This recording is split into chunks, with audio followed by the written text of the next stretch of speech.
The deliverance of Muchukunda. Shukdev Goswami said, Kalyavana saw the Lord come out from Mathura like the rising moon. The Lord was most beautiful to behold, with his dark blue complexion and yellow silk garment. Upon his chest he bore the mark of Srivatsa, and the Kaustubha gem adorned his neck. His forearms were sturdy and long. He displayed his ever-joyful lotus-like face, with eyes pink like lotuses, beautifully effulgent cheeks, a pristine smile, and glittering shark-shaped earrings. The barbarian thought, this person must indeed be Vasudeva, since he possesses the characteristics Narad mentioned. He is marked with Srivatsa, he has 4 arms, his eyes are like lotuses, he wears a garland of forest flowers, and he is extremely handsome. He cannot be anyone else. Since he goes on foot and unarmed, I will fight him without weapons. Resolving thus, he ran after the Lord, who turned his back and ran away. Kalyavana hoped to catch Lord Krishna, though great mystic yogis cannot attain him. Appearing virtually within reach of Kalyavana's hands at every moment, Lord Hari led the king of the Yavanas far away to a mountain cave. While chasing the Lord, the Yavana cast insults at him, saying, "You took birth in the Yadu dynasty. It's not proper for you to run away." But still Kalyavana could not reach Lord Krishna because his sinful reactions had not been cleansed away. Although insulted in this way, the Supreme Lord entered the mountain cave. Kalyavana also entered, and there he saw another man lying asleep. He said, "So, after leading me such a long distance, now he is lying here like some saint." Thus thinking the sleeping man to be Lord Krishna, the deluded fool kicked him with all his strength. The man awoke after a long sleep and slowly opened his eyes. Looking all about, he saw Kalyavana standing beside him. The awakened man was angry and cast his glance at Kalyavana, whose body burst into flames. In a single moment, O King Pariksit, Kalyavana was burnt to ashes. Who was that person, O Brahman? To which family did he belong? And what were his powers? Why did that destroyer of the barbarian lie down to sleep in the cave? And whose son was he? Muchukunda was the name of this great personality, who was born in the Ikshvaku dynasty as the son of Mandata. He was devoted to Brahminical culture and always true to his vow in battle. Begged by Indra and the other demigods to help protect them when they were terrorized by the demons, Muchukunda defended them for a long time. When the demigods obtained Kartikeya as their general, they told Muchukunda, O king, you may now give up your troublesome duty of guarding us. Abandoning an unopposed kingdom in the world of men, O valiant one, you neglected all your personal desires while engaged in protecting us. The children, queens, relatives, ministers, advisors, and subjects who were your contemporaries are no longer alive. They have all been swept away by time. Inexhaustible time, stronger than the strong, is the Supreme Personality of Godhead himself. Like a herdsman moving his animals along, he moves mortal creatures as his pastime. All good fortune to you. Now please choose a benediction from us. Anything but liberation, since only the infallible Supreme Lord, Vishnu, can bestow that. Addressed thus, King Muchukunda took his respectful leave of the demigods and went to a cave, where he lay down to enjoy the sleep they had granted him. After the Yavana was burnt to ashes, the Supreme Lord, chief of the Sattvatas, revealed himself to the wise Muchukunda. As he gazed at the Lord, King Muchukunda saw that he was dark blue like a cloud, had 4 arms, and wore a yellow silk garment. On his chest he bore the Srivatsa mark, and on his neck the brilliantly glowing Kaustubha gem. Adorned with a Vaijayanti garland, the Lord displayed his handsome, peaceful face, which attracts the eyes of all mankind with its shark-shaped earrings and affectionately smiling glance. The beauty of his youthful form was unexcelled, and he moved with the nobility of an angry lion. The highly intelligent king was overwhelmed by the Lord's effulgence, which showed him to be invincible. Expressing his uncertainty, Muchukunda hesitantly questioned Lord Krishna as follows. Sri Muchukunda said, "Who are you, who have come to this mountain cave in the forest, having walked on the thorny ground with feet as soft as lotus petals? Perhaps you are the potency of all potent beings. Or maybe you are the powerful god of fire, or the sun god, the moon god, the king of heaven, or the ruling demigod of some other planet. I think you are the supreme personality among the three chief gods, since you drive away the darkness of this cave, as a lamp dispels darkness with its light. O best among men, if you like, please truly describe your birth, activities, and lineage to us, who are eager to hear. As for ourselves, O tiger among men, we belong to a family of fallen Kshatriyas, descendants of King Ikshvaku.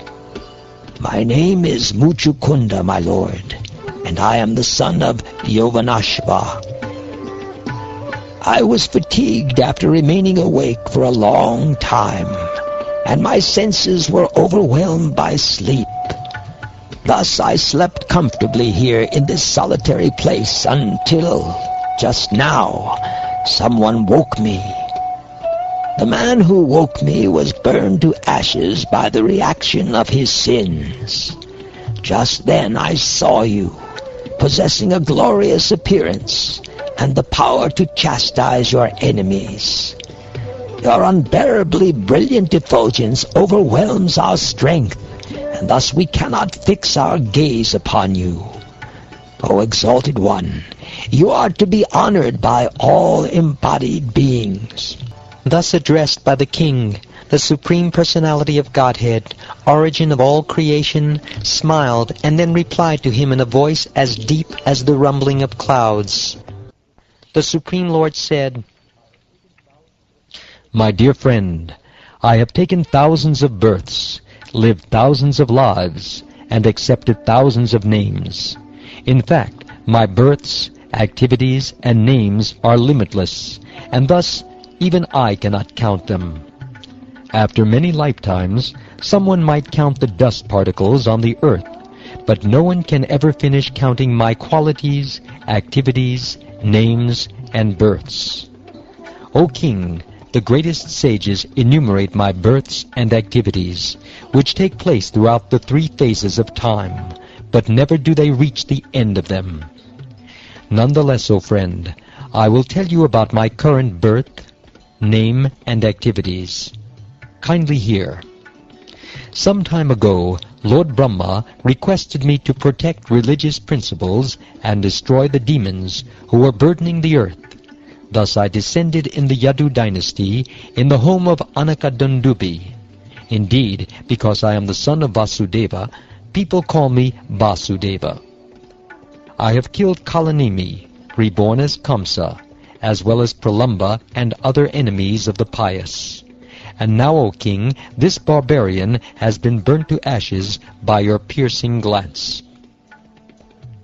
Since in the past you repeatedly prayed to me, I have personally come to this cave to show you mercy, for I am affectionately inclined to my devotees. Now choose some benedictions from me, O saintly king. I will fulfill all your desires.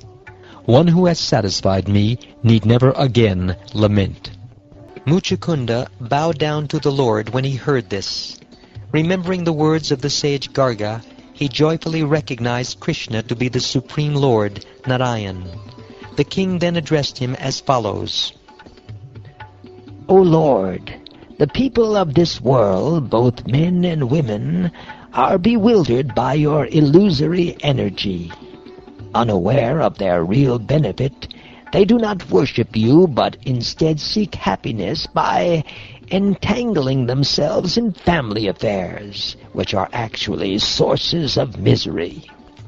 That person has an impure mind who, despite having somehow or other automatically obtained the rare and highly evolved human form of life, does not worship your lotus feet.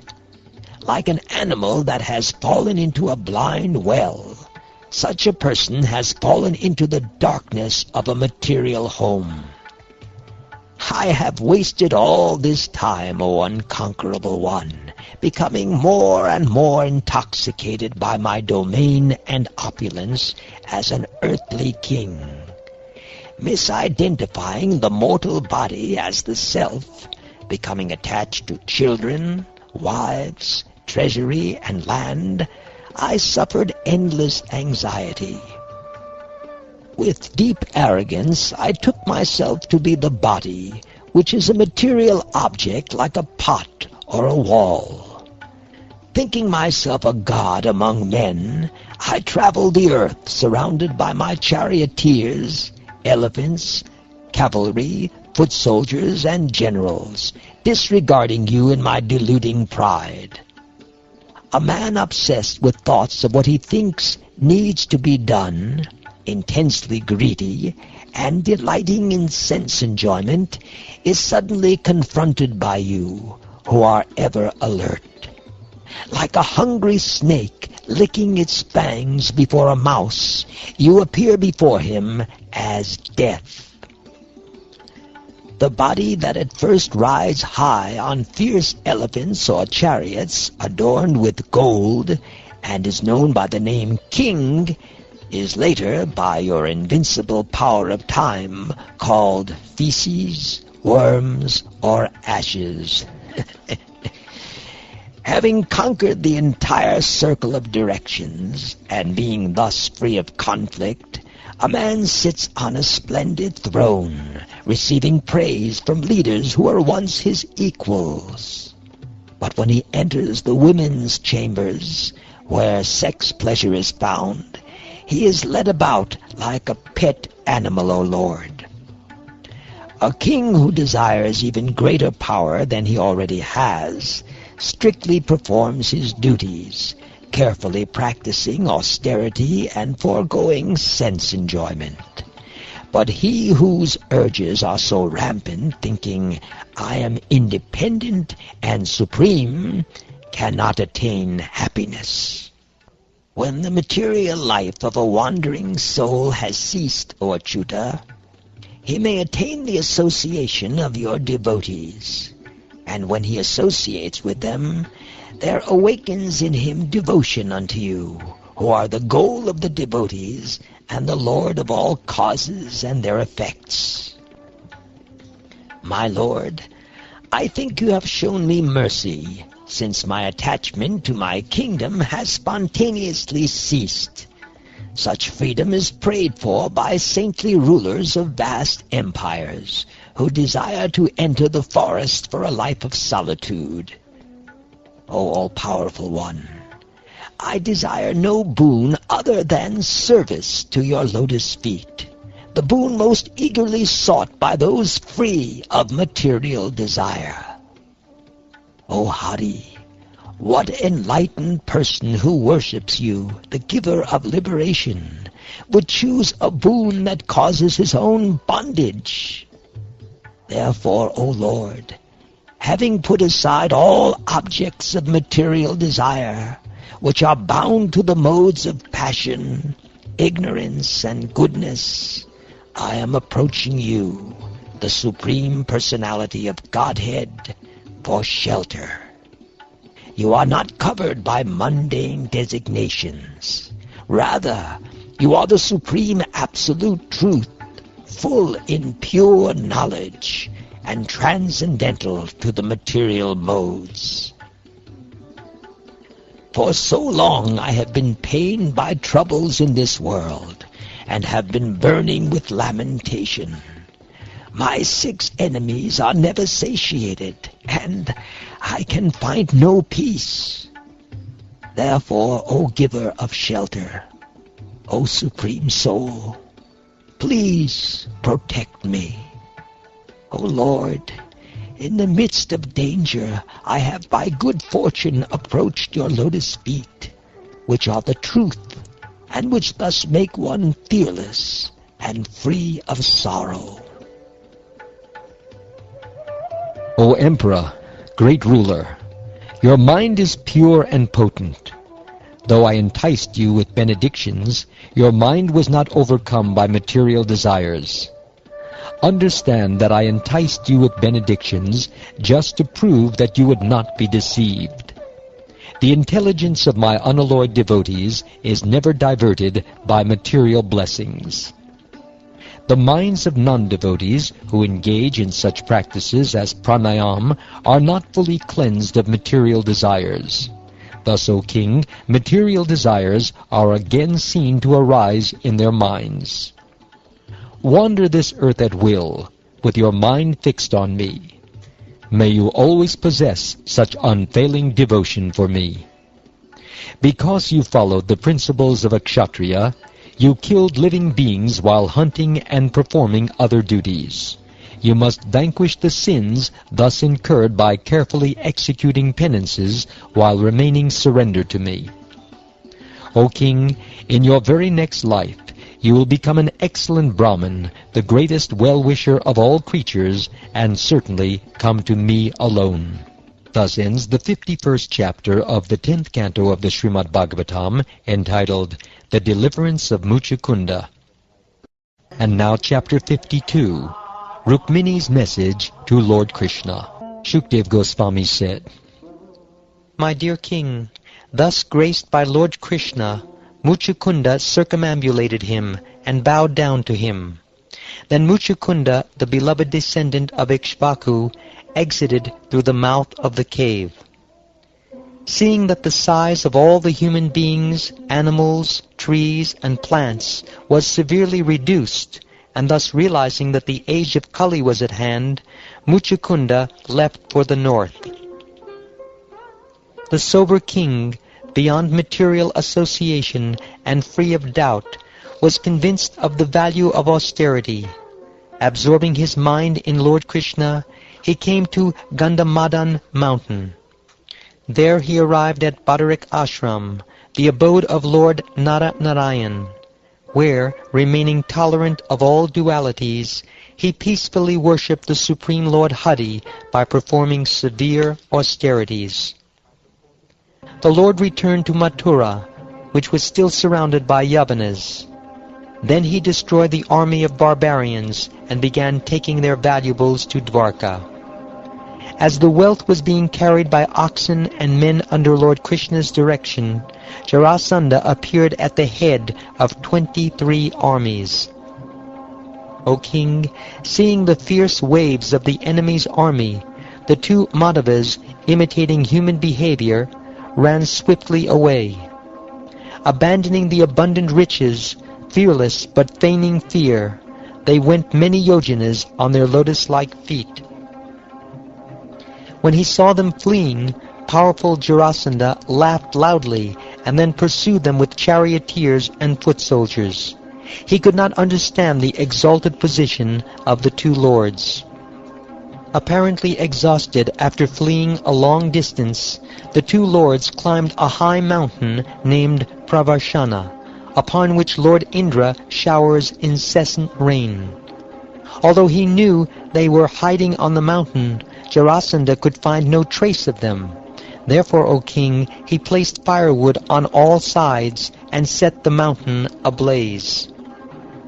The two of them suddenly jumped from the burning mountain, which was 11 years high, and fell to the ground. Unseen by their opponent or his followers, O king, those two most exalted Yadus returned to their city of Dwarka, which had burned to death in his vast military force. As ordered by Lord Brahma, Raivata, the opulent ruler of Arnata, gave Lord Balaram his daughter Raivati in marriage. This has already been discussed. O hero among the Kurus, the Supreme Lord himself, Govinda, married Bhishmaka's daughter, Vaidarbi, who was a direct expansion of the goddess of fortune. The Lord did this by her desire, and in the process he beat down Shalva and other kings who took Shishupal's side. Indeed, as everyone watched, Sri Krishna took Rukmini just as Garuda boldly stole nectar from the demigods. O Shukdev Goswami, the Supreme Lord married Rukmini, the beautiful-faced daughter of Bhishmaka, in the Rakshasa style, or so I have heard. My lord, I wish to hear how the immeasurably powerful Lord Krishna took away his bride while defeating such kings as Magadha and Shalva. What experienced listener, O Brahmin, could ever grow satiated while listening to the pious, charming, and ever-fresh topics of Lord Krishna, which cleanse away the world's contamination? There was a king named Bhishmaka, the powerful ruler of Vidarbha. He had 5 sons and 1 daughter of lovely countenance. Rukmi was the firstborn son, followed by Rukmarata, Rukmabahu, Rukmakesha, and Rukmamali. Their sister was the exalted Rukmini. Hearing of the beauty, prowess, transcendental character, and opulence of Mukunda from visitors to the palace who sang his praises, Rukmini decided that he would be the perfect husband for her. Lord Krishna knew that Rukmini possessed intelligence, auspicious bodily markings, beauty, proper behavior, and all other good qualities. Concluding that she would be an ideal wife for him, he made up his mind to marry her. Because Rukmi envied the Lord, O king, he forbade his family members to give his sister to Krishna, although they wanted to. Instead, Rukmi decided to give Rukmini to Shishupal. Dark-eyed Vaidarbhi was aware of this plan, and it deeply upset her. Analyzing the situation, she quickly sent a trustworthy Brahmin to Krishna. Upon reaching Dwarka, the Brahmin was brought inside by the gatekeepers, and saw the primeval personality of Godhead sitting on a golden throne. Seeing the Brahmin, Sri Krishna, Lord of the Brahmins, came down from his throne and seated him. Then the Lord worshipped him just as he himself is worshipped by the demigods.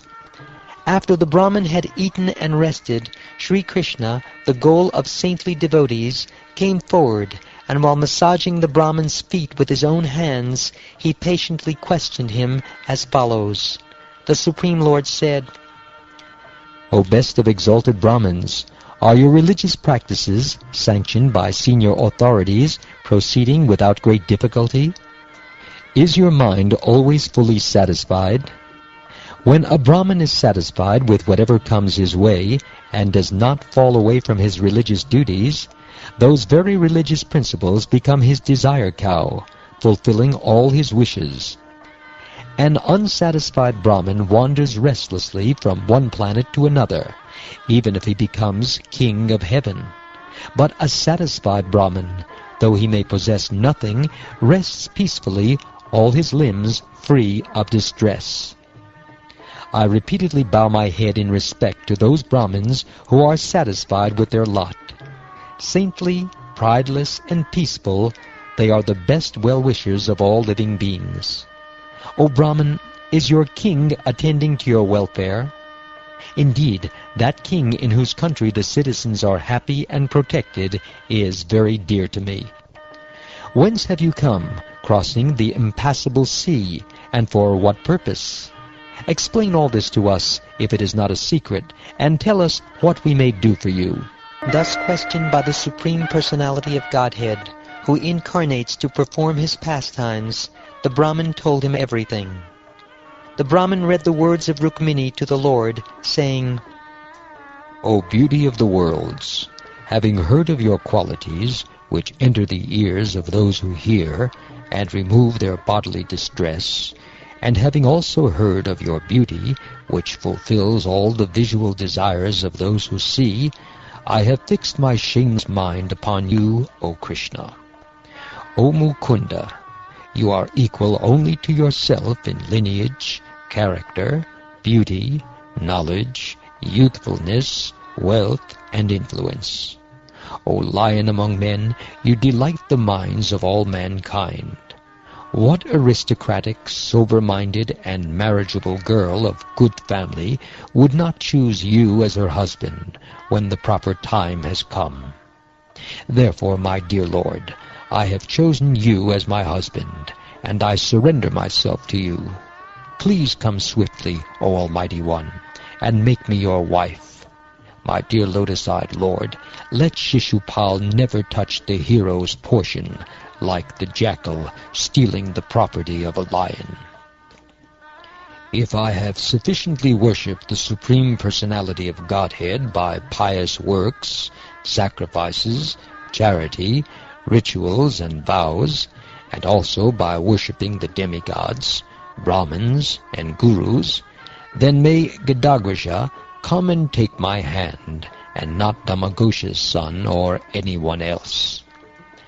O unconquerable one, tomorrow when my marriage ceremony is about to begin, you should arrive unseen in Vidarbha, and surround yourself with the leaders of your army. Then crush the forces of Chaitya and Magadendra, and marry me in the Rakshasa style, winning me with your valor. Since I will be staying within the inner chambers of the palace, you may wonder, how can I carry you away without killing some of your relatives? But I shall tell you a way. On the day before the marriage, there is a grand procession to honor the royal family's deity, and in this procession the new bride goes outside the city to visit goddess Girija. O lotus-eyed one, great souls like Lord Shiva hanker to bathe in the dust of your lotus feet, and thereby destroy their ignorance. If I cannot obtain your mercy, I shall simply give up my vital force, which will have become weak from the severe penances I will perform. Then, after hundreds of lifetimes of endeavor, I may obtain your mercy. This is the confidential message I have brought with me, O Lord of the Yadus. Please consider what must be done in these circumstances, and do it at once. Thus ends the 52nd chapter of the 10th canto of the Shrimad Bhagavatam, entitled Rukmini's Message to Lord Krishna. And now chapter 53, Krishna Kidnaps Rukmini. Shukdev Goswami said, Thus hearing the confidential message of Princess Vaidarbhi, Lord Yadunandana took the Brahmin's hand and, smiling, spoke to him as follows. Just as Rukmini's mind is fixed on me, my mind is fixed on her. I can't even sleep at night. I know that Rukmini, out of envy, has forbidden our marriage. She has dedicated herself exclusively to me, and her beauty is flawless. I will bring her here after thrashing those worthless kings in battle, just as one brings a blazing flame out of firewood. Lord Madhusudana also understood the exact lunar time for Rukmini's wedding. Thus he told his driver, Dwaraka, ready my chariot immediately. Dwaraka brought the Lord's chariot, yoked with the horses named Shaibya, Sugriva, Megapushpa, and Balahaka. He then stood before Lord Krishna with joined palms. Lord Shauri mounted his chariot, and had the Brahman do likewise. Then the Lord's swift horses took them from the Arnata district to Vidarbha in a single night. King Bhishmaka, the master of Kundana, having succumbed to the sway of affection for his son, was about to give his daughter to Shishupal. The king saw to all the required preparations. The king had the main avenues, commercial roads, and intersections thoroughly cleaned, and then sprinkled with water, and he also had the city decorated with triumphant archways and multicolored banners on poles. The men and women of the city, arrayed in spotless raiment and anointed with fragrant sandalwood paste, wore precious necklaces, flower garlands, and jeweled ornaments, and their opulent homes were filled with the aroma of a guru. O king, in accordance with prescribed rituals, Maharaj Bhishmaka worshipped the forefathers, demigods, and Brahmins, feeding them all properly. Then he had the traditional mantras chanted for the well-being of the bride. The bride cleaned her teeth and bathed, after which she put on the auspicious wedding necklace. Then she was dressed in brand new upper and lower garments, and adorned with the most excellent jeweled ornaments. The best of Brahmins chanted mantras of the Rig, Sama, and Yajurvedas for the bride's protection, and the priest learned in the Atharva Veda offered oblations to pacify the controlling planets. Outstanding in his knowledge of regulative principles, the king rewarded the Brahmins with gold, silver, clothing, cows, and sesame seeds mixed with raw sugar. Raja Damagosha, lord of Chedi, had also engaged Brahmins expert in chanting mantras to perform all rituals necessary to assure his son's prosperity. King Damagosha traveled to Kundana accompanied by armies of elephants exuding madda, chariots hung with golden chains, and numerous cavalry and infantry soldiers. Bhishmaka, the lord of Vidarbha, came out of the city and met King Damagosha, offering him tokens of respect. Bhishmaka then settled Damagosha in a residence especially constructed for the occasion. Shishupal's supporters, Shalva, Jarasandha, Dantavakra, and Vidurata, all came along with Pondraka and thousands of other kings. To secure the bride for Shishupal, the kings who envied Krishna and Balaram came to the following decision among themselves. If Krishna comes here with Balaram and the other Yadus to steal the bride, we shall band together and fight him.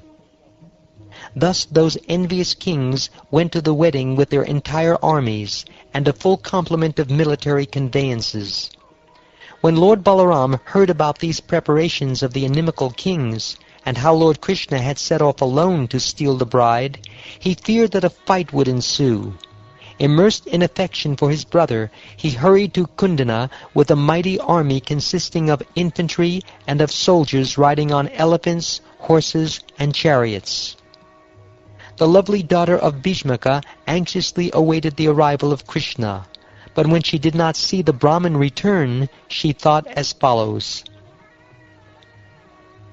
Alas, my wedding is to take place when the night ends. How unlucky I am. Lotus-eyed Krishna does not come. I don't know why, and even the Brahmin messenger has not yet returned.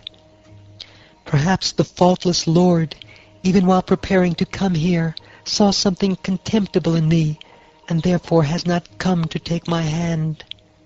I am extremely unfortunate, for the Creator is not favorably disposed toward me, nor is the great Lord Shiva, or perhaps Shiva's wife, Devi, who is known as Gauri, Rudrani, Girija, and Sati, has turned against me. As she thought in this way, the young maiden, whose mind had been stolen by Krishna, closed her tear-filled eyes, remembering that there was still time. O king, as the bride thus awaited the arrival of Govinda, she felt a twitch in her left thigh, arm, and eye. This was a sign that something desirable would happen. Just then that purest of learned Brahmins, following Krishna's order, came to see the divine princess Rukmini within the inner chambers of the palace. Noting the Brahmin's joyful face and serene movements, saintly Rukmini, who could expertly interpret such symptoms, inquired from him with a pure smile. The Brahmin announced to her the arrival of Lord Yadunandana, and relayed the Lord's promise to marry her. Princess Vaidarbhi was overjoyed to learn of Krishna's arrival. Not finding anything at hand suitable to offer the Brahmin, she simply bowed down to him. The king, upon hearing that Krishna and Balaram had come and were eager to witness his daughter's wedding, went forth with abundant offerings to greet them as music resounded. Presenting them with madhu parka, new clothing, and other desirable gifts, he worshipped them according to standard rituals. Generous King Bhishmaka arranged opulent accommodations for the two lords, and also for their army and entourage. In this way he afforded them proper hospitality. Thus it was that Bhishmaka gave all desirable things to the kings who had assembled for the occasion, honoring them as befitted their political power, age, physical prowess, and wealth. When the residents of Vidarbhapura heard that Lord Krishna had come, they all went to see him. With the cupped palms their eyes, they drank the honey of his lotus face. The people of the city said, "Rukmini and no one else deserves to become his wife, and he also, possessing such flawless beauty, is the only suitable husband for Princess Vaishmi." May Achyuta, the creator of the three worlds, be satisfied with whatever pious work we may have done, and show his mercy by taking the hand of Vaidarbhi. Bound by their swelling love, the city's residents spoke in this way. Then the bride, protected by guards, left the inner palace to visit the temple of Ambika. Rukmini silently went out on foot to see the lotus feet of the deity Bhavani. Accompanied by her mothers and girlfriends, and protected by the king's valiant soldiers, who held their upraised weapons at the ready, she simply absorbed her mind in the lotus feet of Krishna. And all the while mridangas, conch shells, panavas, horns, and other instruments resounded. Behind the bride followed thousands of prominent courtesans, bearing various offerings and presents, along with well-adorned Brahmins' wives singing and reciting prayers, and bearing gifts of garlands, scents, clothing, and jewelry. There were also professional singers, musicians, bards, chroniclers, and heralds. Upon reaching the goddess's temple, Rukmini first washed her lotus feet and hands, and then sipped water for purification. Thus sanctified and peaceful, she came into the presence of Mother Ambika. The older wives of Brahmins, expert in the knowledge of rituals, led young Rukmini in offering respects to Bhavani, who appeared with her consort, Lord Bhava. Princess Rukmini prayed, "O Mother Ambika, wife of Lord Shiva, I repeatedly offer my obeisances unto you, together with your children. May Lord Krishna become my husband. Please grant this." Rukmini worshipped the goddess with water, scents, whole grains, incense, clothing, garlands, necklaces, jewelry, and other prescribed offerings and gifts, and also with arrays of lamps. The married Brahmin women each performed worship simultaneously with the same items, also offering savories and cakes, prepared betel nut, sacred threads, fruit, and sugarcane juice. The ladies gave the bride the remnants of the offerings, and then blessed her. She in turn bowed down to them and the deity, and accepted the remnants as prasadam. The princess then gave up her vow of silence, and left the Ambika temple, holding on to a maidservant with her hand, which was adorned with a jeweled ring. Rukmini appeared as enchanting as the Lord's illusory potency, who enchants even the sober and grave. Thus the kings gazed upon her virgin beauty, her shapely waist, and her lovely face adorned with earrings.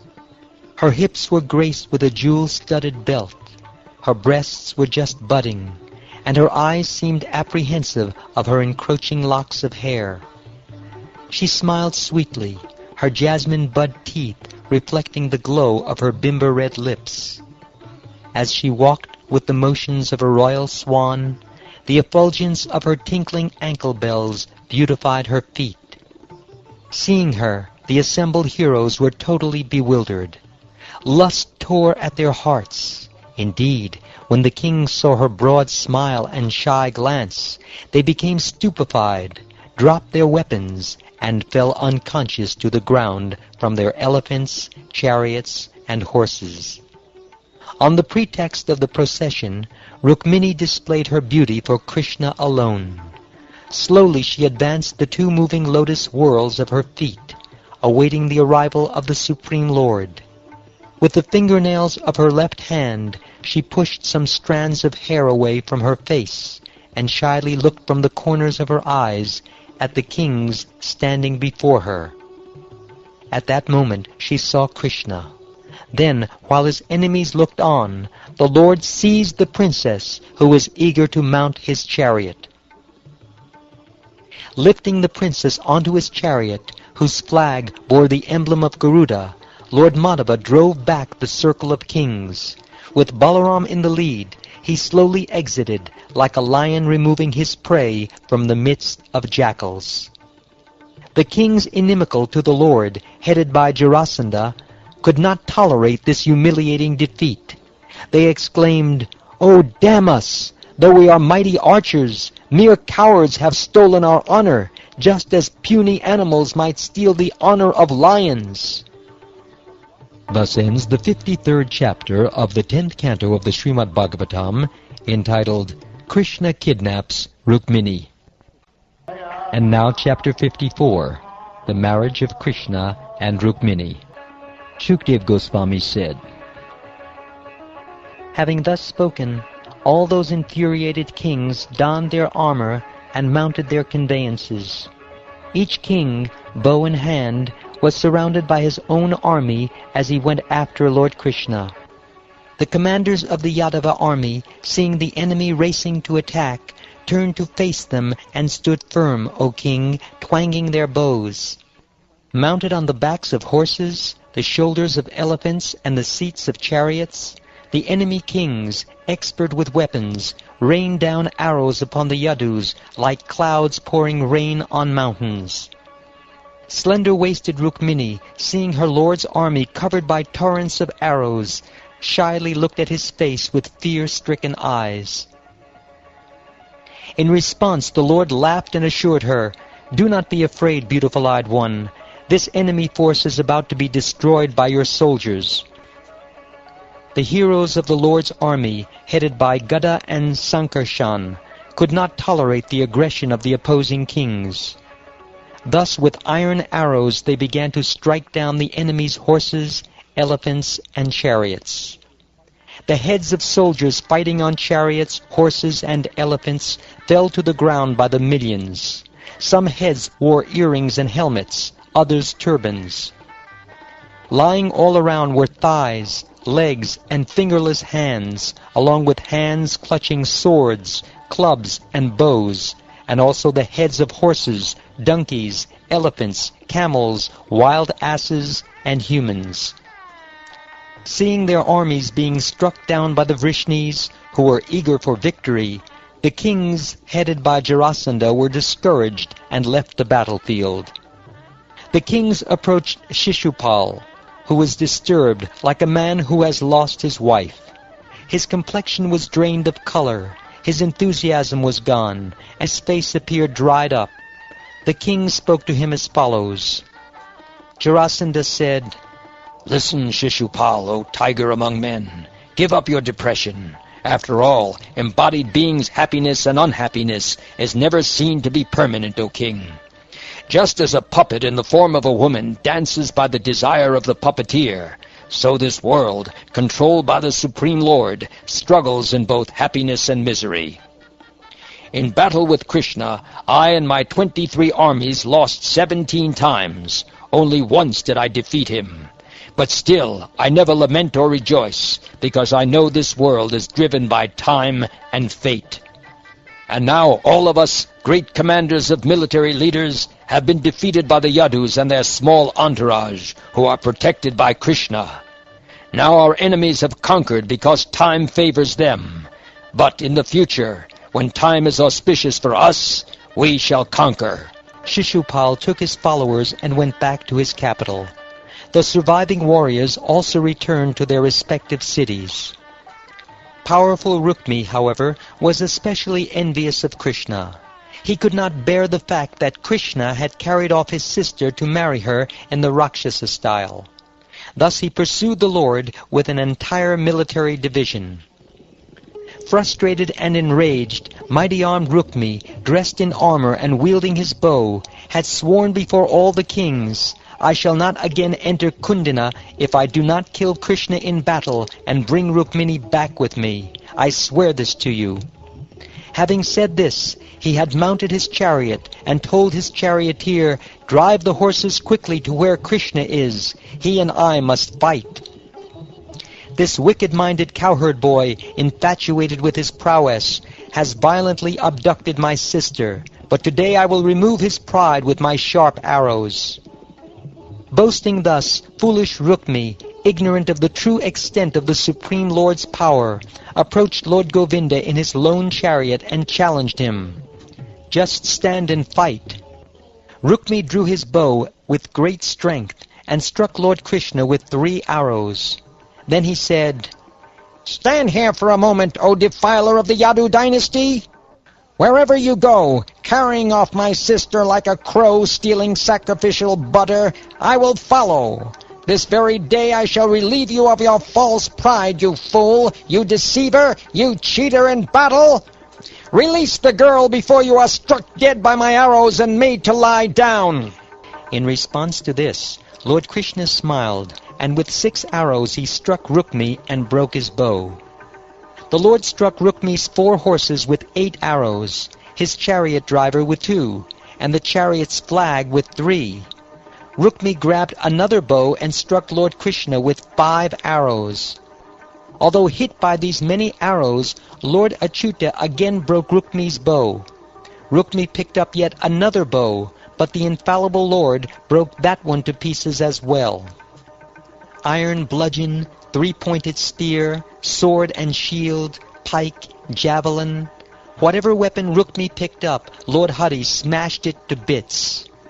Then Rukmi leaped down from his chariot and, sword in hand, rushed furiously toward Krishna to kill him like a bird flying into the wind.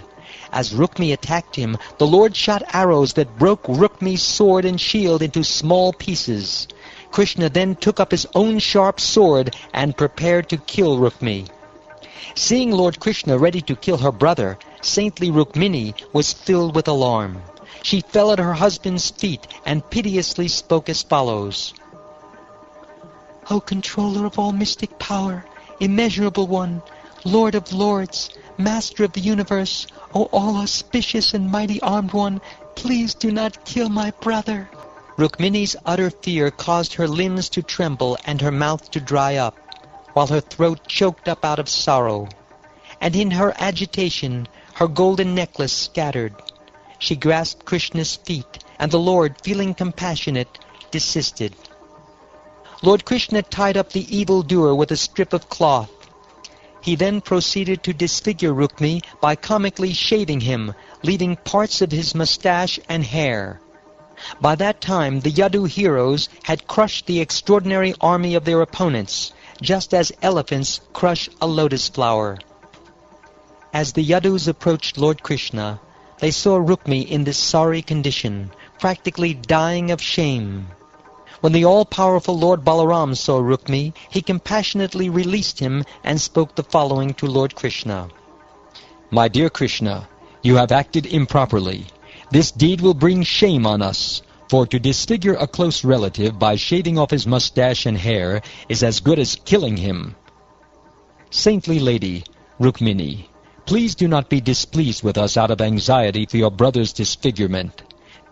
No one but oneself is responsible for one's joy and grief, for a man experiences the result of his own deeds. O Krishna, a relative should not be killed even if his wrongdoing warrants capital punishment. Rather, he should be thrown out of the family. Since he has already been killed by his own sin, why kill him again? O Rukmini, the code of sacred duty for warriors, established by Lord Brahma, enjoins that one may have to kill even his own brother. That is indeed a most dreadful law. O Krishna, blinded by conceit with their personal opulences, proud men offend others for the sake of such things as kingdom, land, wealth, women, honor, and power. O Rukmini, your attitude is unfair. For like an ignorant person, you wish good to those who are inimical to all living beings, and who have done evil to your true well-wishers. The Supreme Lord's Maya makes men forget their real selves, and thus taking the body for the self, they consider others to be friends, enemies, or neutral parties. Those who are bewildered perceive the one Supreme Soul, who resides in all embodied beings, as many, just as one may perceive the light in the sky or the sky itself as many. This material body, which has a beginning and an end, is composed of the physical elements, the senses, and the modes of nature. The body, imposed on the self by material ignorance, causes one to experience the cycle of birth and death. O intelligent lady, the soul never undergoes contact with or separation from insubstantial material objects, because the soul is their very origin and illuminator. Thus the soul resembles the sun, which neither comes in contact with nor separates from the sense of sight and what is seen. Birth and other transformations are undergone by the body, but never by the self, just as change occurs for the moon's phases, but never for the moon, though the new moon day may be called the moon's death. As a sleeping person perceives himself, the objects of sense enjoyment, and the fruits of his acts within the illusion of a dream, so one who is unintelligent undergoes material existence. Therefore, with transcendental knowledge, dispel the grief that is weakening and confounding your mind. Please resume your natural mood, O Princess of the Pristine Smile. Thus enlightened by Lord Balaram, slender Rukmini forgot her depression and steadied her mind by spiritual intelligence. Left with only his life air, cast out by his enemies, and deprived of his strength and bodily radiance, Rukmi could not forget how he had been disfigured. In frustration, he constructed for his residence a large city which he called Bhojakata. Because he had promised, "I will not re-enter Kundina until I have killed wicked Krishna and brought back my younger sister," in a mood of angry frustration, Rukmi took up residence at that very place. Thus defeating all the opposing kings, the Supreme Personality of Godhead brought the daughter of Bhishmaka to his capital and married her according to the Vedic injunctions, O protector of the Kurus. At that time, O king, there was great rejoicing in all the homes of Yadupuri, whose citizens loved only Krishna, chief of the Yadus. All the men and women, full of joy and adorned with shining jewels and earrings, brought wedding presents, which they reverently offered to the exquisitely dressed groom and bride. The city of the Vrishnis appeared most beautiful. There were tall, festive columns, and also archways decorated with flower garlands, cloth banners, and precious gems. Arrangements of auspicious full water pots, a guru-scented incense, and lamps graced every doorway. The city streets were cleansed by the intoxicated elephants belonging to the beloved kings, who were guests at the wedding, and these elephants further enhanced the beauty of the city by placing trunks of plantain and betel nut trees in all the doorways. Those who belonged to the royal families of the Kuru, Srinjaya, Kaikeya, Vidarbha, Yadu, and Kunti clans joyfully met one another in the midst of the crowds of people excitedly running here and there.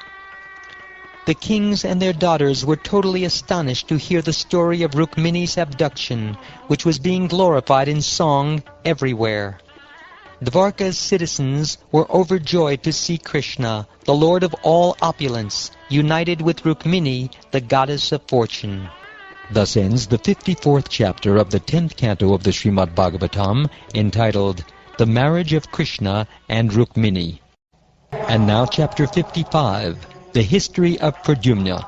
Shukdev Goswami said, Kamadeva, or Cupid, an expansion of Vasudeva, had previously been burned to ashes by Rudra's anger. Now, to obtain a new body, he merged back into the body of Lord Vasudeva. He took birth in the womb of Vaidarbhi from the seed of Lord Krishna, and received the name Pradyumna. In no respect was he inferior to his father. The demon Shambhara, who could assume any form he desired, kidnapped the infant before he was even 10 days old. Understanding Pradyumna to be his enemy, Shambhara threw him into the sea and then returned home. A powerful fish swallowed Pradyumna, and this fish, along with others, was caught in a huge net and seized by fishermen. The fishermen presented that extraordinary fish to Shambhara, who had his cooks bring it to the kitchen, where they began cutting it up with a butcher's knife. Seeing the male child in the belly of the fish, the cooks gave the infant to Mayavati, who was astonished. Narad Muni then appeared and explained to her everything about the child's birth and his entering the fish's abdomen. Mayavati was in fact Cupid's renowned wife, Rati. While waiting for her husband to obtain a new body, his previous one having been burnt up, she had been assigned by Shambhara to prepare vegetables and rice. Mayavati understood that this infant was actually Kamadeva, and thus she began to feel love for him. After a short time, this son of Krishna, Pradyumna, attained his full youth. He enchanted all women who gazed upon him. My dear king, with a bashful smile and raised eyebrows, Mayavati exhibited various gestures of conjugal attraction as she lovingly approached her husband, whose eyes were broad like the petals of a lotus, whose arms were very long, and who was the most beautiful of men. Lord Pradyumna told her, "O mother, your attitude has changed. You are overstepping the proper feelings of a mother and behaving like a lover. You are the son of Lord Narayan, and were kidnapped from your parents' home by Shambhara. I, Rati, am your legitimate wife, O master, because you are Cupid. The demon Shambhara threw you into the sea when you were not even 10 days old, and a fish swallowed you. Then in this very place we recovered you from the fish's abdomen, O master. Now kill this dreadful Shambhara, your formidable enemy. Although he knows hundreds of magic spells, you can defeat him with bewildering magic and other techniques. Your poor mother, having lost her son, cries for you like a kurari bird. She is overwhelmed with love for her child, just like a cow that has lost its calf." Speaking thus, Mayavati gave to the great soul Pradyumna the mystic knowledge called Mahamaya, which vanquishes all other deluding spells. Pradyumna approached Shambhara and called him to battle, hurling intolerable insults at him to foment a conflict. Offended by these harsh words, Shambhara became as agitated as a kicked snake. He came out, club in hand, his eyes red with rage. Shambhara whirled his club swiftly about, and then hurled it at the wise Pradyumna, producing a sound as sharp as a thundercrack. As Shambhara's club came flying toward him, Lord Pradyumna knocked it away with his own. Then, O king, Pradyumna angrily threw his club at the enemy. Black magic of the Daityas taught to him by Mayadanava, Shambhara suddenly appeared in the sky and released a downpour of weapons upon Krishna's son. Harassed by this rain of weapons, Lord Rukmini, the greatly powerful warrior, made use of the mystic science called Mahamaya, which was created from the mode of goodness and which could defeat all other mystic power. The demon then unleashed hundreds of mystic weapons belonging to the Guhyakas, Gandharvas, Pishachas, Uragas, and Rakshasas, but Lord Karshni, Pradyumna, struck them all down. Drawing his sharp-edged sword, Pradyumna forcefully cut off Shambhara's head, complete with red mustache, helmet, and earrings. As the residents of the higher planets showered Pradyumna with flowers and chanted his praises, his wife appeared in the sky and transported him through the heavens back to the city of Dwarka. O king, Lord Pradyumna and his wife resembled a cloud accompanied by lightning as they descended from the sky into the inner quarters of Krishna's most excellent palace, which were crowded with lovely women. The women of the palace thought he was Lord Krishna when they saw his dark blue complexion, the color of a rain cloud. His yellow silk garments, his long arms and red-tinged eyes, his charming lotus face adorned with a pleasing smile, his fine ornaments, and his thick curly blue hair. Thus the women became bashful and hid themselves here and there. Gradually, from the slight differences between his appearance and Krishna's, the ladies realized he was not the Lord. Delighted and astonished, they approached Pradyumna and his consort, who was a jewel among women.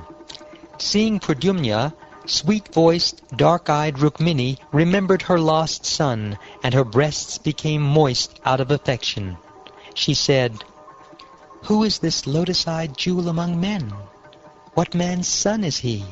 And what woman carried him in her womb? And who is this woman he has taken as his wife? If my lost son, who was kidnapped from the maternity room, were still alive somewhere, he would be of the same age and appearance as this young man. But how is it that this young man so much resembles my own Lord Krishna, the wielder of Shanga, in his bodily form and his limbs, in his gait and the tone of his voice, and in his smiling glance? Yes, he must be the same child I bore in my womb, since I feel great affection for him, and my left arm is quivering." As Queen Rukmini conjectured in this way, Lord Krishna, the son of Devaki, arrived on the scene with Vasudeva and Devaki. Although Lord Janardhan knew perfectly well what had transpired, he remained silent. The sage nodded, however, explained everything, beginning with Shambhara's kidnapping of the child. When the women of Lord Krishna's palace heard this most amazing account, they joyfully greeted Pradyumna, who had been lost for many years, but who had now returned as if from the dead. Devaki, Vasudeva, Krishna, Balaram, and all the women of the palace, especially Queen Rukmini, embraced the young couple and rejoiced. Hearing that lost Pradyumna had come home, the residents of Dwarka declared, "Ah, Providence has allowed this child to return as if from death." It is not astonishing that the palace women, who should have felt maternal affection for Pradyumna, privately felt ecstatic attraction for him, as if he were their own lord. After all, the son exactly resembled his father.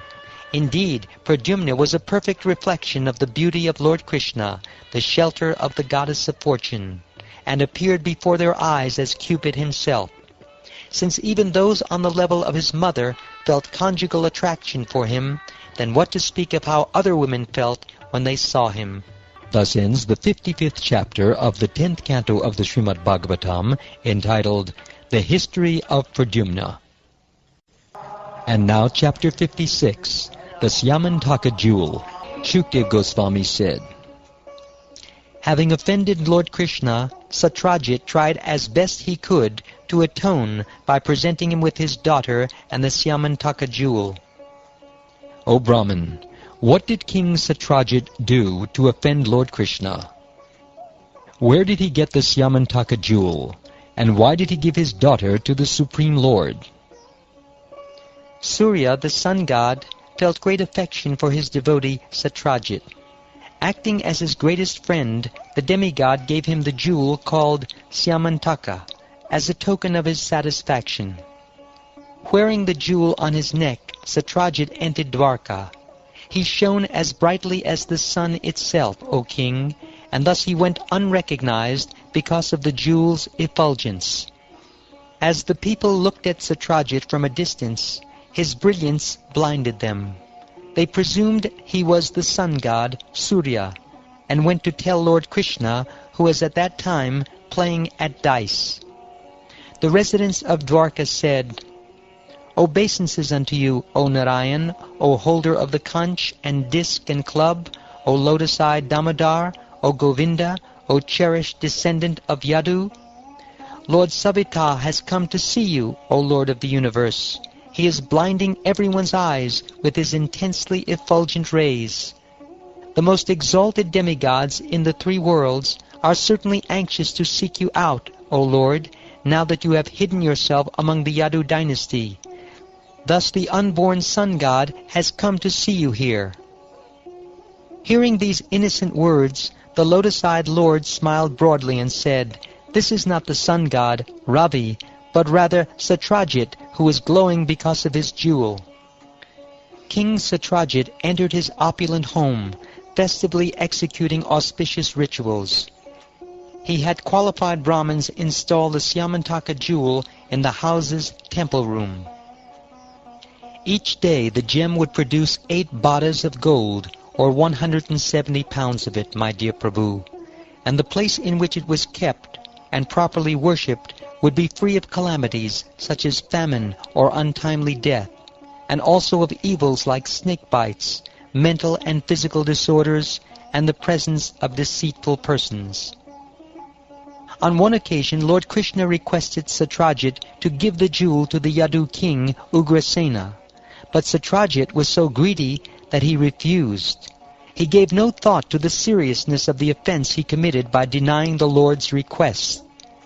Once Satyajit's brother, Prasena, having hung the brilliant jewel about his neck, mounted a horse and went hunting in the forest. A lion killed Prasena and his horse and took the jewel. But when the lion entered a mountain cave, he was killed by Jambavan, who wanted the jewel. Within the cave, Jambavan let his young son have the Syamantaka jewel as a toy to play with. Meanwhile, Satyajit, not seeing his brother return, became deeply troubled. He said, "Krishna probably killed my brother, who went to the forest wearing the jewel on his neck." The general populace heard this accusation and began whispering it in one another's ears. When Lord Krishna heard this rumor, he wanted to remove the stain on his reputation. So he took some of Dwarka's citizens with him and set out to retrace Prasena's path. In the forest they found Prasena and his horse, both killed by the lion. Further on, they found the lion dead on a mountainside, slain by Riksha or Jambavan. The Lord stationed his subjects outside the terrifying pitch-dark cave of the king of the bears, and then he entered alone. There Lord Krishna saw that the most precious of jewels had been made into a child's plaything. Determined to take it away, he approached the child. The child's nurse cried out in fear upon seeing that extraordinary person standing before them. Jambavan, strongest of the strong, heard her cries and angrily ran toward the Lord. Unaware of his true position and thinking him an ordinary man, Jambavan angrily began fighting with the Supreme Lord, his master. The two fought furiously in single combat, each determined to win. Contending against each other with various weapons, and then with stones, tree trunks, and finally with bare arms, they struggled like two hawks battling over a piece of flesh. The fight went on without rest for 28 days, the two opponents striking each other with their fists, which fell like the cracking blows of light. His bulging muscles pummeled by the blows of Lord Krishna's fists, his strength faltering and his limbs perspiring, Jambavan, greatly astonished, finally spoke to the Lord. He said, I know now that you are the life, air, and the sensory, mental, and bodily strength of all living beings. You are Lord Vishnu, the original person, the supreme, all-powerful controller. You are the ultimate creator of all creators of the universe, and of everything created. You are the underlying substance. You are the subduer of all subduers, the Supreme Lord and Supreme Soul of all souls. You are he who impelled the ocean to give way when his sidelong glances, slightly manifesting his anger, disturbed the crocodiles and Timingilla fish within the watery depths. You are he who built a great bridge to establish his fame, who burned down the city of Lanka, and whose arrows severed the heads of Ravan, which then fell to the ground. O King, Lord Krishna then addressed the king of the bears, who had understood the truth. The lotus-eyed personality of Godhead, the son of Devaki, touched Jambavan with his hand, which bestows all blessings, and spoke to his devotee with sublime compassion, his grave voice deeply resounding like a cloud. He said, "It is for this jewel, O Lord of the Bears, that we have come to your cave. I intend to use the jewel to disprove the false accusations against me." Thus addressed, Jambavan happily honored Lord Krishna by offering him his maiden daughter, Jambavati, together with the jewel. After Lord Shauri had entered the cave, the people of Dwarka who had accompanied him had waited 12 days without seeing him come out again. Finally, they had given up and returned to their city in great sorrow. When Devaki, Rukmini Devi, Vasudeva, and the Lord's other relatives and friends heard that he had not come out of the cave, they all lamented. Cursing Satyajit, the sorrowful residents of Dwarka approached the Durga deity named Chandrabhaga and prayed to her for Krishna's return. When the citizens had finished worshipping the demigoddess, she spoke to them in response, promising to grant their request. Just then Lord Krishna, who had achieved his purpose, appeared before them in the company of his new wife, filling them with joy. Seeing Lord Rishikesh return as if from death, accompanied by his new wife and wearing the Syamantaka jewel on his neck, all the people were roused to jubilation. Lord Krishna summoned Satyajit to the royal assembly. There, in the presence of King Ugrasena, Krishna announced the recovery of the jewel and then formally presented it to Satyajit. Hanging his head in great shame, Satyajit took the gem and returned home, all the while feeling remorse for his sinful behavior. Pondering over his grievous offense and worried about the possibility of conflict with the Lord's mighty devotees, King Satyajit thought, "How can I cleanse myself of my contamination? And how may Lord Achyuta become satisfied with me? What can I do to regain my good fortune and avoid being cursed by the populace for being so short-sighted, miserly, foolish, and avaricious? I shall give my daughter, the jewel of all women, to the Lord, together with the Syamantaka jewel. That indeed is the only proper way to pacify him." Having thus intelligently made up his mind, King Satyajit personally arranged to present Lord Krishna with his fair daughter and the Syamantaka jewel. The Lord married Satyabhama in proper religious fashion. Possessed of excellent behavior, along with beauty, broad-mindedness, and all other good qualities, she had been sought by many men. The Supreme Personality of Godhead told Satyajit, "We do not care to take this jewel back, O king. You are the sun god's devotee, so let it stay in your possession. Thus we will also enjoy its benefits." Thus ends the 56th chapter of the 10th canto of the Shrimad Bhagavatam, entitled The Syamantaka Jewel. And now chapter 57, Satyajit murdered, the jewel returned.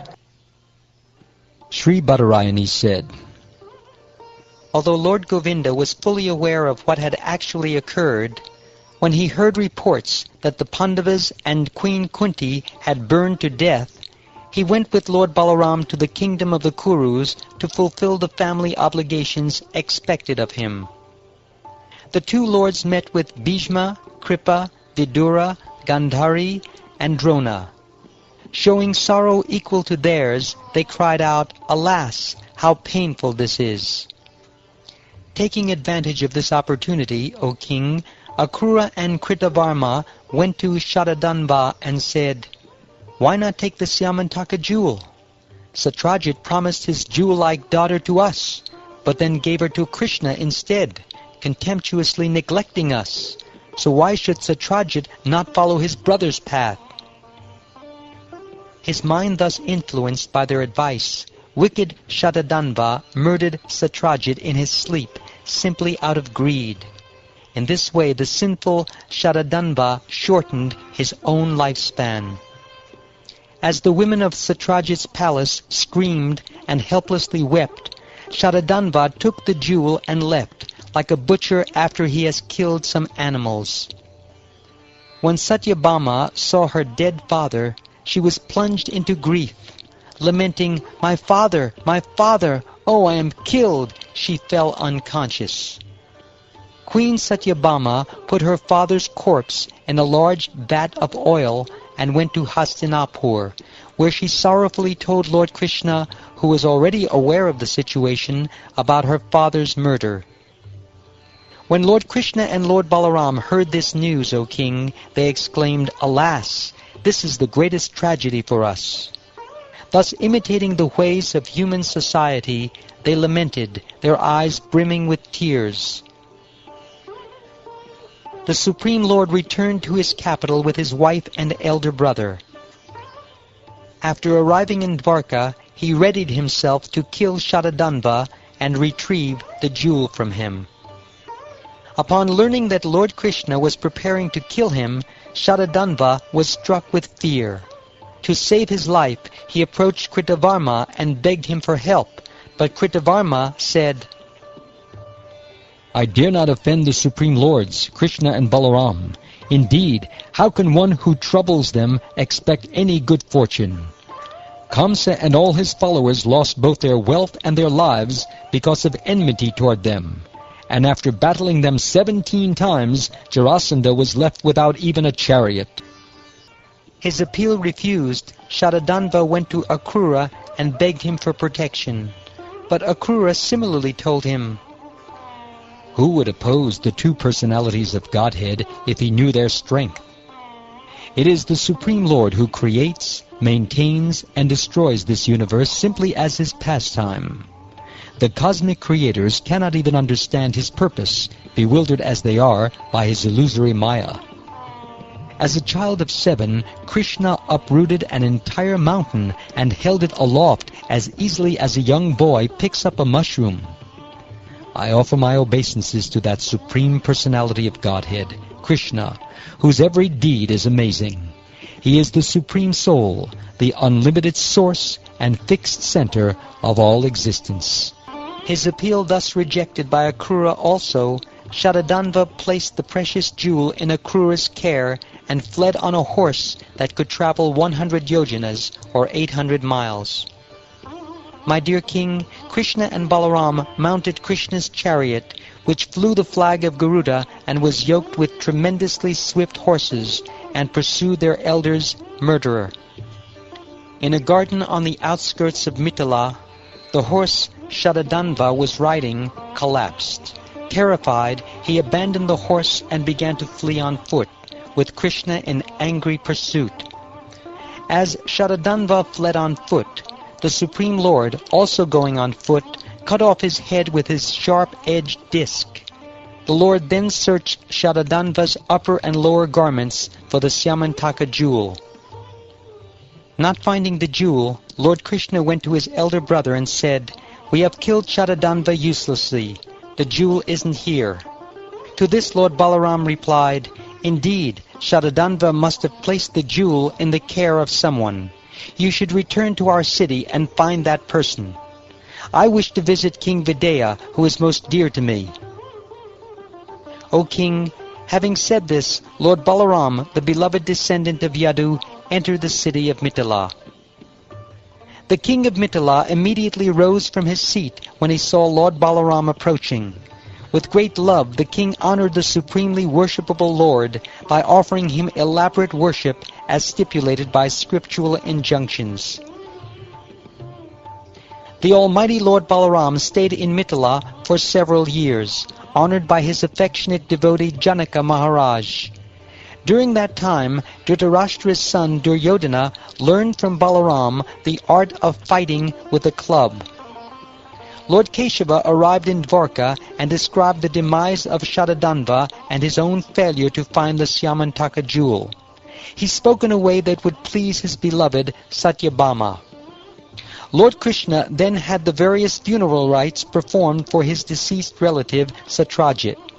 The Lord attended the funeral along with well-wishers of the family.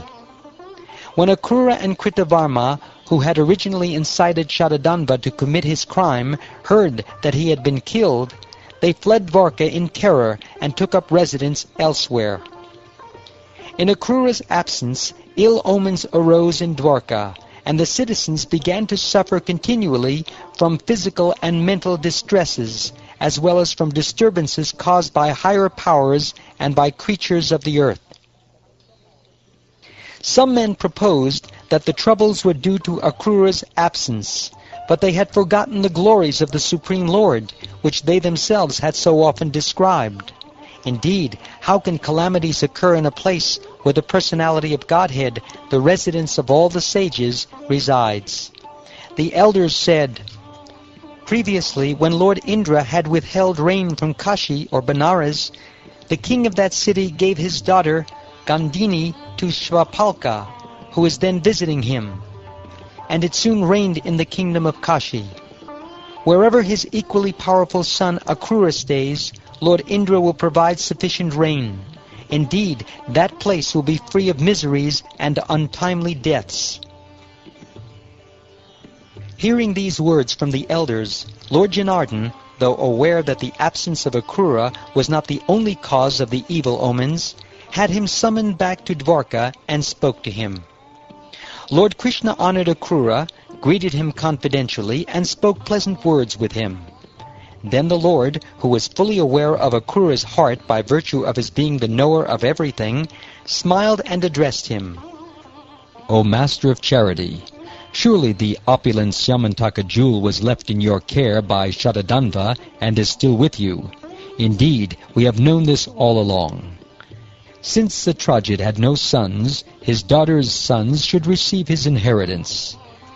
They should pay for memorial offerings of water and pinda, clear their grandfather's outstanding debts, and keep the remainder of the inheritance for themselves. Nevertheless, the jewel should remain in your care, O trustworthy Akrura, because no one else can keep it safely. But please show the jewel just once, since my elder brother does not fully believe what I have told him about it. In this way, O most fortunate one, you will pacify my relatives. Everyone knows you have the jewel, for you are now continually performing sacrifices on altars of gold." Thus, shamed by Lord Krishna's conciliatory words, the son of Shvapalka brought out the jewel from where he had concealed it in his clothing and gave it to the Lord. The brilliant gem shone like the sun. After the Almighty Lord had shown the Syamantaka jewel to his relatives, thus dispelling the false accusations against him, he returned it to Akrura. This narration, rich with descriptions of the prowess of Lord Sri Vishnu, the Supreme Personality of Godhead, removes sinful reactions and bestows all auspiciousness. Anyone who recites, hears, or remembers it will drive away his own infamy and sins and attain peace. Thus ends the 57th chapter of the 10th canto of the Shrimad Bhagavatam, entitled Satyajit Murdered, the Jewel Returned. And now chapter 58. Krishna marries 5 princesses. Shukdev Goswami said, Once the supremely opulent personality of Godhead went to Indraprastha to visit the Pandavas, who had again appeared in public. Accompanying the Lord were Yuyudhana and other associates. When the Pandavas saw that Lord Mukunda had arrived, those heroic sons of Pritha all stood up at once, like the senses responding to the return of the life air. The heroes embraced Lord Achyuta, and the touch of his body freed them of sin. Looking at his affectionate smiling face, they were overwhelmed with joy. After the Lord bowed down at the feet of Yudhishthira and Bhima, and firmly embraced Arjun, he accepted obeisances from the twin brothers, Nakula and Sahadeva.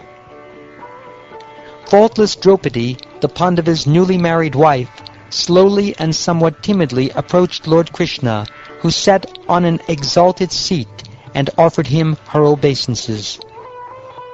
Satyaki also accepted a seat of honor after receiving worship and welcome from the Pandavas, and the Lord's other companions, being duly honored, sat down in various places. The Lord then went to see his aunt, Queen Kunti. He bowed down to her, and she embraced him, her eyes moist with great affection. Lord Krishna inquired from her and her daughter-in-law, Draupadi, about their welfare, and they in turn questioned him at length about his relatives in Dwarka. So overcome by love that her throat choked up and her eyes filled with tears, Queen Kunti remembered the many troubles she and her sons had endured. Thus she addressed Lord Krishna, who appears before his devotees, to drive away their distress. Queen Kunti said, "My dear Krishna, our welfare was assured only when you remembered us, your relatives, and gave us your protection by sending my brother to visit us. For you, the well-wishing friend and supreme soul of the universe, there is never any illusion of us and them.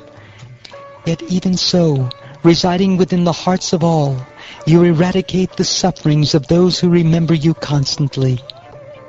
O Supreme Controller, I, King Yudhishthir, do not know what pious deeds we fools have done, so that we can see you, whom the masters of yogic perfection rarely see. Requested by the king to stay with them, the Almighty Lord remained happily in Indraprastha during the months of the rainy season, giving joy to the eyes of the city's residents.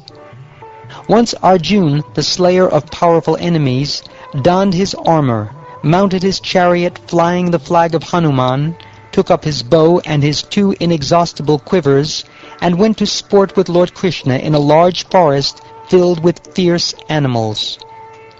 With his arrows, Arjun shot tigers, boars, and buffalo in that forest, along with rurus, sharabas, gabayas, rhinoceroses, black deer, rabbits, and porcupines.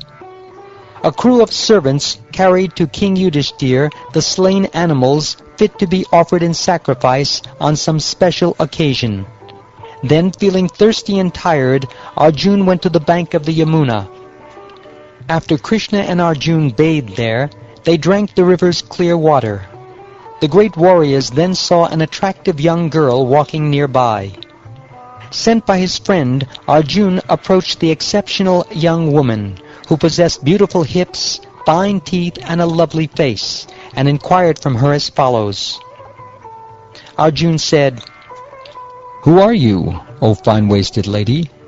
Whose daughter are you, and where do you come from? What are you doing here? I think you must be looking for a husband. Please explain everything, O beautiful one. I am the daughter of the sun god, and my name is Kalindi. I desire to get as my husband the most excellent and munificent Lord Vishnu, and to that end I am performing severe penances. I will accept no husband other than him, the abode of the goddess of fortune. May that Mukunda, the Supreme Personality, the shelter of the helpless, be pleased with me. I am known as Kalindi, and I live in a mansion my father built for me within the water of the Yamuna. There I will stay until I meet Lord Achyuta. Arjun repeated all this to Lord Vasudeva, who was already aware of it. The Lord then took Kalindi onto his chariot and went back to see King Yudhishthir. Upon the request of the Pandavas, Lord Krishna had Vishvakarma build the Pandavas a most wonderful and amazing city. The Supreme Lord stayed in that city for some time to please his devotees. On one occasion, Sri Krishna wanted to give the Khandava forest as a gift to Agni, and so the Lord became Arjun's charioteer. Being pleased, O king, Lord Agni presented Arjun with a bow, a set of white horses, a chariot, a pair of inexhaustible quivers, and armor that no fighter could pierce with weapons. When the demon Maya was saved from the fire by his friend Arjun, Maya presented him with an assembly hall in which Duryodhana would later mistake water for a solid floor. Then Lord Krishna, given leave by Arjun and other well-wishing relatives and friends, returned to Dwarka with Satyaki and the rest of his entourage. The supremely auspicious Lord then married Kalindi on a day when the season, the lunar asterism, and the configurations of the sun and other heavenly bodies were all propitious. In this way he brought the greatest pleasure to his devotees. Vindhya and Anuvindhya, who shared the throne of Avanti, were followers of Duryodhana's. When the time came for their sister, Mitravinda, to select her husband in the Swayamvara ceremony, they forbade her to choose Krishna, although she was attracted to him. My dear king, Lord Krishna forcibly took away Princess Mitravinda, the daughter of his aunt Rajadidevi, before the eyes of the rival kings. O king, Nagnajit, the very pious king of Kaushalya, had a lovely daughter named Satya, or Nagnajiti. The kings who came as suitors were not allowed to marry her unless they could subdue 7 sharp-horned bulls. These bulls were extremely vicious and uncontrollable, and they could not tolerate even the smell of warriors. When the Supreme Personality of Godhead, the Master of the Vaishnavas, heard of the princess who was to be won by the conqueror of the bulls, he went to the capital of Kaushalya with a large army. The king of Kaushala, pleased to see Lord Krishna, worshipped him by rising from his throne and offering him a seat of honor and substantial gifts. Lord Krishna also greeted the king respectfully. When the king's daughter saw that most agreeable suitor arrive, she immediately desired to have him, the lord of goddess Rama. She prayed, "May he become my husband. If I have kept my vows, may the sacred fire bring about the fulfillment of my hopes."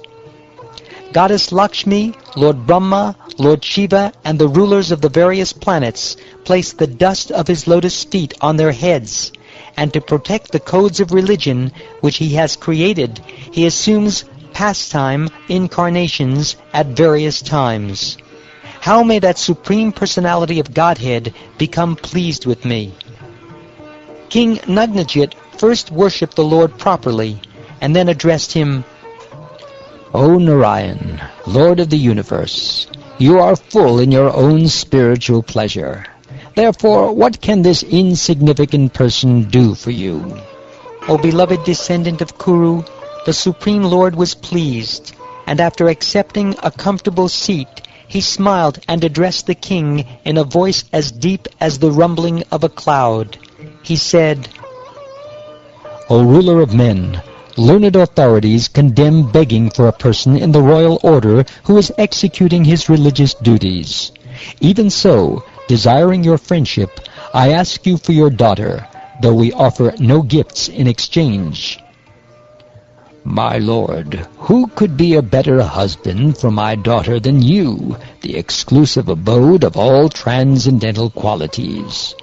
On your body the goddess of fortune herself resides, never leaving you for any reason. But to ascertain the proper husband for my daughter, O chief of the Sattvatas, we previously set a condition to test the prowess of her suitors. These 7 wild bulls are impossible to tame, O hero. They have defeated many princes, breaking their limbs. If you can subdue them, O descendant of Yadu, you will certainly be the appropriate bridegroom for my daughter, O Lord of Shri. Upon hearing these terms, the Lord tightened his clothing, expanded himself into 7 forms, and easily subdued the bulls. Lord Shauri tied up the bulls, whose pride and strength were now broken, and pulled them with ropes, just as a child playfully pulls wooden toy bulls. Then King Nagnajit, pleased and astonished, presented his daughter to Lord Krishna. The Supreme Personality of Godhead accepted this suitable bride in the proper Vedic fashion. The king's wives felt the greatest ecstasy upon attaining Lord Krishna as the dear husband of the royal princess, and a mood of great festivity arose. Conch shells, horns, and drums resounded, along with vocal and instrumental music, and the sounds of Brahmins invoking blessings. The joyful men and women adorned themselves with fine clothing and garlands.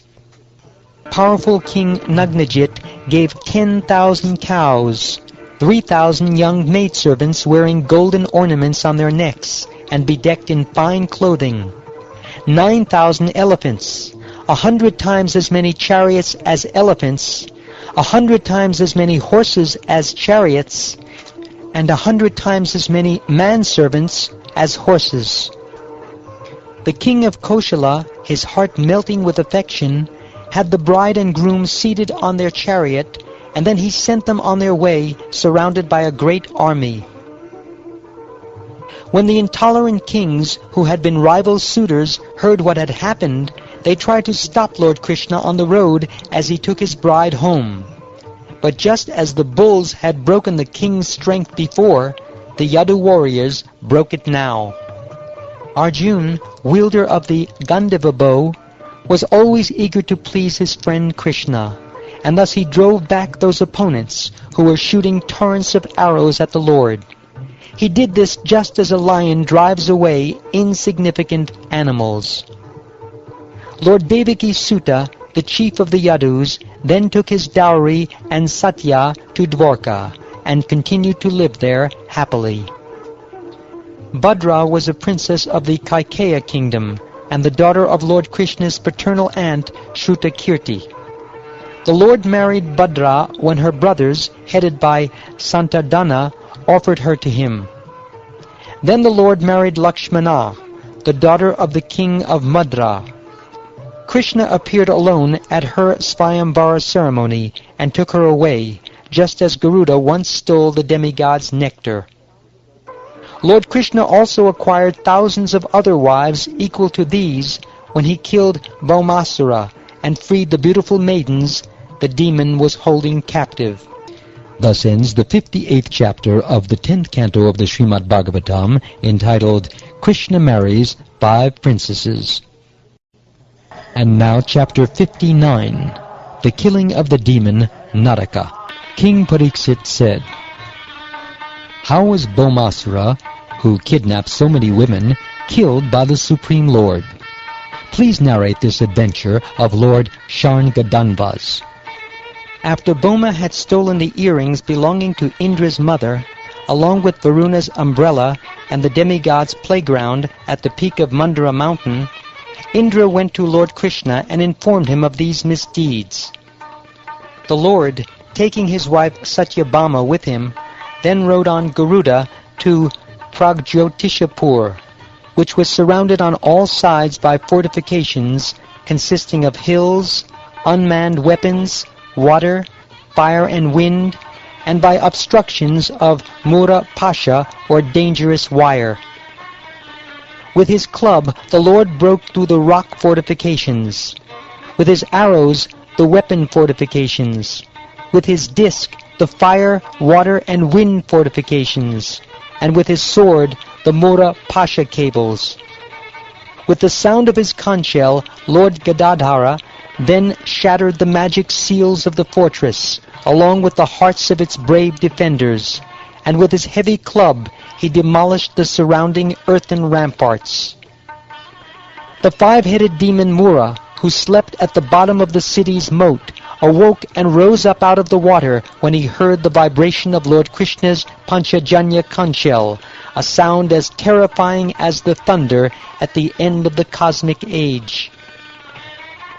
Shining with the blinding, terrible effulgence of the sun's fire at the end of a millennium, Mura seemed to be swallowing up the 3 worlds with his 5 mouths. He lifted up his trident and fell upon Garuda, the son of Tarksha, like an attacking snake. Mura whirled his trident and then hurled it fiercely at Garuda, roaring from all 5 mouths.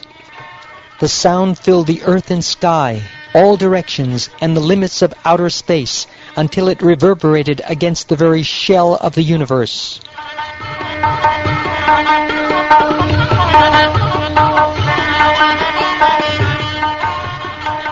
Then with 2 arrows, Lord Hari struck the trident flying toward Garuda and broke it into 3 pieces. Next, the Lord hit Mura's faces with several arrows, and the demon angrily hurled his club at the Lord. As Mura's club sped toward him on the battlefield, Lord Gadagraja intercepted it with his own and broke it into thousands of pieces. Mura then raised his arms high and rushed at the unconquerable Lord, who easily sliced off his heads with his disc weapon. Lifeless, Mura's decapitated body fell into the water, like a mountain whose peak has been severed by the power of Lord Indra's thunderbolt. The demon's 7 sons, enraged by their father's death, prepared to retaliate. Ordered by Bhaumasura, Mura's 7 sons, Tamara, Antariksha, Shravana, Vibhavasu, Vasu, Nabhaspan, and Aruna, followed their general, Pita, onto the battlefield, bearing their weapons. These fierce warriors furiously attacked invincible Lord Krishna with arrows, swords, clubs, spears, lances, and tridents. But the Supreme Lord, with unfailing prowess, cut this mountain of weapons into tiny pieces with his arrows. The Lord severed the heads, thighs, arms, legs, and armor of these opponents, led by Pita, and sent them all to the abode of Yamaraj. Narakasura, the son of the earth, could not contain his fury when he saw the fate of his military leaders. Thus he went out of the citadel with elephants born from the milk ocean, who were exuding madda from their foreheads out of excitement. Lord Krishna and his wife, mounted upon Garuda, looked like a cloud with lightning sitting above the sun. Seeing the Lord, Bhoma released his Shatagni weapon at him, whereupon all of Bhauma's soldiers simultaneously attacked with their weapons. At that moment, Lord Gadaguja shot his sharp arrows at Bhaumasura's army. These arrows, displaying variegated feathers, soon reduced that army to a mass of bodies with severed arms, thighs, and necks. The Lord similarly killed the opposing horses and elephants. Lord Hari then struck down all the missiles and weapons the enemy soldiers threw at him, O hero of the Kurus, destroying each and every one with 3 sharp arrows. Meanwhile, Garuda, as he carried the Lord, struck the enemy's elephants with his wings. Beaten by Garuda's wings, beak, and talons, the elephants fled back into the city, leaving Narakasura alone on the battlefield to oppose Krishna. Seeing his army driven back and tormented by Garuda, Bhoma attacked him with his spear, which had once defeated Lord Indra's thunderbolt. But though struck by that mighty weapon, Garuda was not shaken. Indeed, he was like an elephant hit with a flower garland. Bhoma, frustrated in all his attempts, took up his trident to kill Lord Krishna. But even before he could release it, the Lord cut off his head with his razor-sharp chakra as the demon sat atop his elephant. Fallen on the ground, Bhaumasura's head shone brilliantly, decorated as it was with earrings and an attractive helmet. As cries of "Alas, alas, and well done" arose, the sages and principal demigods worshipped Lord Mukunda by showering him with flower garlands. The goddess of the earth then approached Lord Krishna and presented him with Aditi's earrings, which were made of glowing gold inlaid with shining jewels. She also gave him a Vaijayanti flower garland, Varuna's umbrella, and the peak of Mandara mountain. O king, after bowing down to him and then standing with joined palms, the goddess, her mind filled with devotion, began to praise the Lord of the universe, whom the best of demigods worship. Goddess Bhumi said, "Obeisances unto you, O Lord of the chief demigods, O holder of the conch shell, disc, and club, O supreme soul within the heart, you assume your various forms to fulfill your devotees' desires. Obeisances unto you. My respectful obeisances are unto you, O Lord, whose abdomen is marked with a depression like a lotus flower, who are always decorated with garlands of lotus flowers, whose glance is as cool as the lotus, and whose feet are engraved with lotuses. Obeisances unto you, the Supreme Lord Vasudeva, Vishnu, the primeval person, the original seed. Obeisances unto you, the Omniscient One. Obeisances unto you of unlimited energies, the unborn progenitor of this universe, the Absolute. O soul of the high and the low, O soul of the created elements, O all-pervading Supreme Soul, obeisances unto you. Desiring to create, O unborn Master, you increase and then assume the mode of passion. You do likewise with the mode of ignorance when you wish to annihilate the universe, and with goodness when you wish to maintain it. Nonetheless, you remain uncovered by these modes. You are time, the pradhan, and the purusha, O Lord of the universe, yet still you are separate and distinct. This is illusion, that earth, water, fire, air, ether, sense objects, demigods, mind, the senses, false ego, and the total material energy exist independent of you.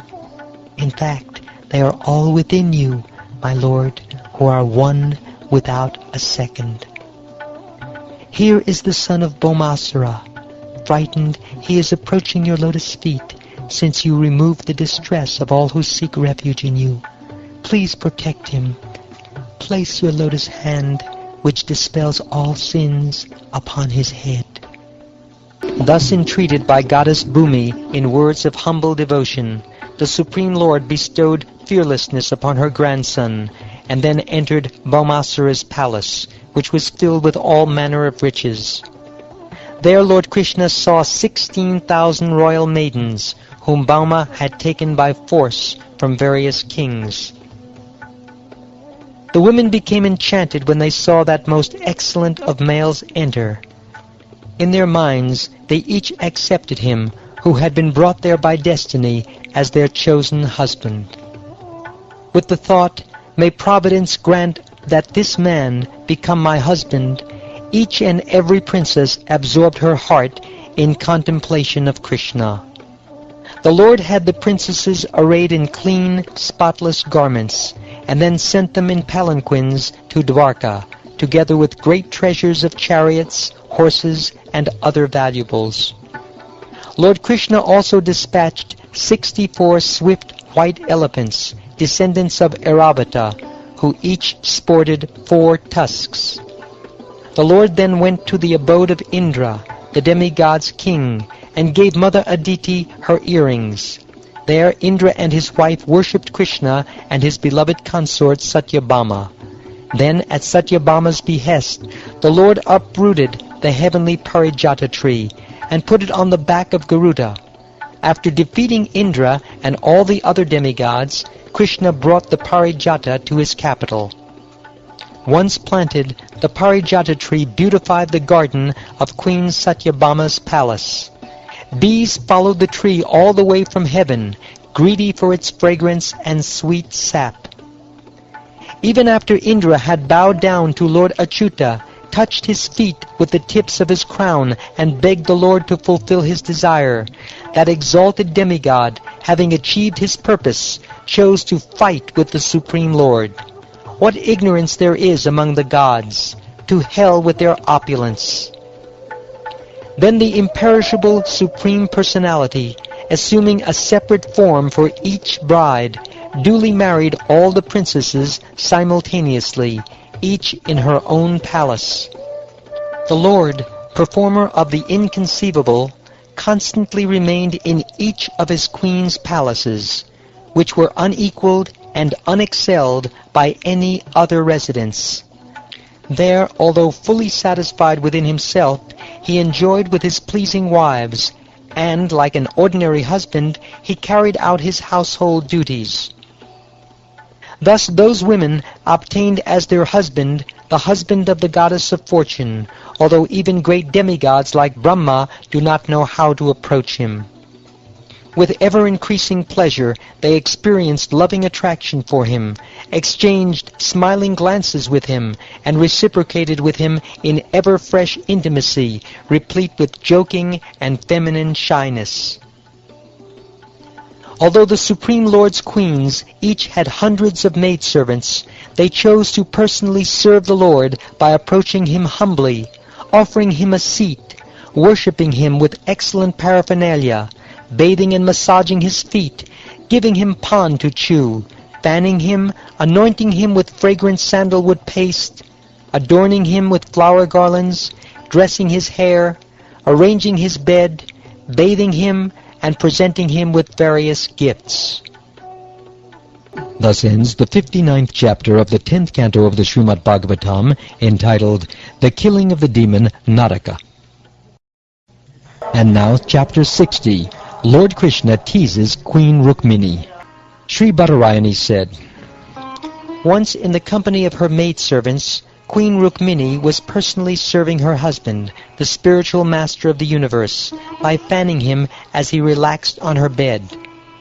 The unborn personality of Godhead, the supreme controller, who creates, maintains, and then devours this universe, simply as his play, took birth among the Yadus to preserve his own laws. Queen Rukmini's quarters were extremely beautiful, boasting a canopy hung with brilliant strings of pearls, as well as effulgent jewels serving as lamps. Garlands of jasmine and other flowers hung here and there, attracting swarms of humming bees, and the spotless rays of the moon shone through the holes of the lattice windows. As agurug incense drifted out of the window holes, my dear king, the breeze wafting the scent of the parijata grove carried the mood of a garden into the room. There the queen served her husband, the supreme lord of all the worlds, as he reclined upon an opulent pillow on her bed, which was as soft and as white as the foam of milk. From her maidservant's hand, Goddess Rukmini took a yak hair fan with a jeweled handle, and then she began to worship her master by fanning him. Her hand adorned with rings, bangles, and the chamara fan, Queen Rukmini looked resplendent standing near Lord Krishna. Her jeweled ankle bells tinkled, and her necklace glittered, reddened by the kumkum from her breasts, which were covered by the end of her sari. On her hips she wore a priceless belt. As he contemplated her, the goddess of fortune herself, who desires only him, Lord Krishna smiled. The Lord assumes various forms to enact his pastimes, and he was pleased that the form the goddess of fortune had assumed was just suitable for her to serve as his consort. Her charming face was adorned with curling hair, earrings, a locket on her neck, and the nectar of her bright, happy smile. The Lord then spoke to her as follows. He said, "My dear princess, you are sought after by many kings as powerful as the rulers of planets. They were all abundantly endowed with political influence, wealth, beauty, generosity, and physical strength. Since your brother and father offered you to them, why did you reject the king of Chedi and all those other suitors who stood before you maddened by Cupid? Why instead did you choose us, who are not at all your equal? Terrified of these kings, O lovely-browed one, we took shelter in the ocean. We have become enemies of powerful men, and we practically abandoned our royal throne.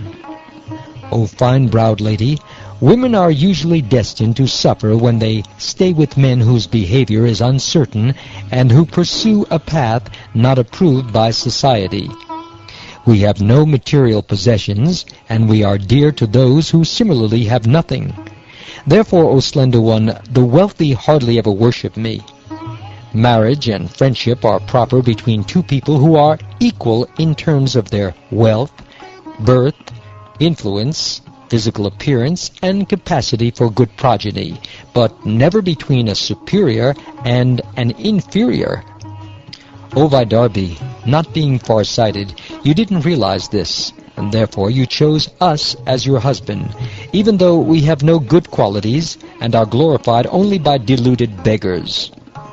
Now you should definitely accept a more suitable husband, a first-class man of the royal order who can help you achieve everything you want, both in this life and the next.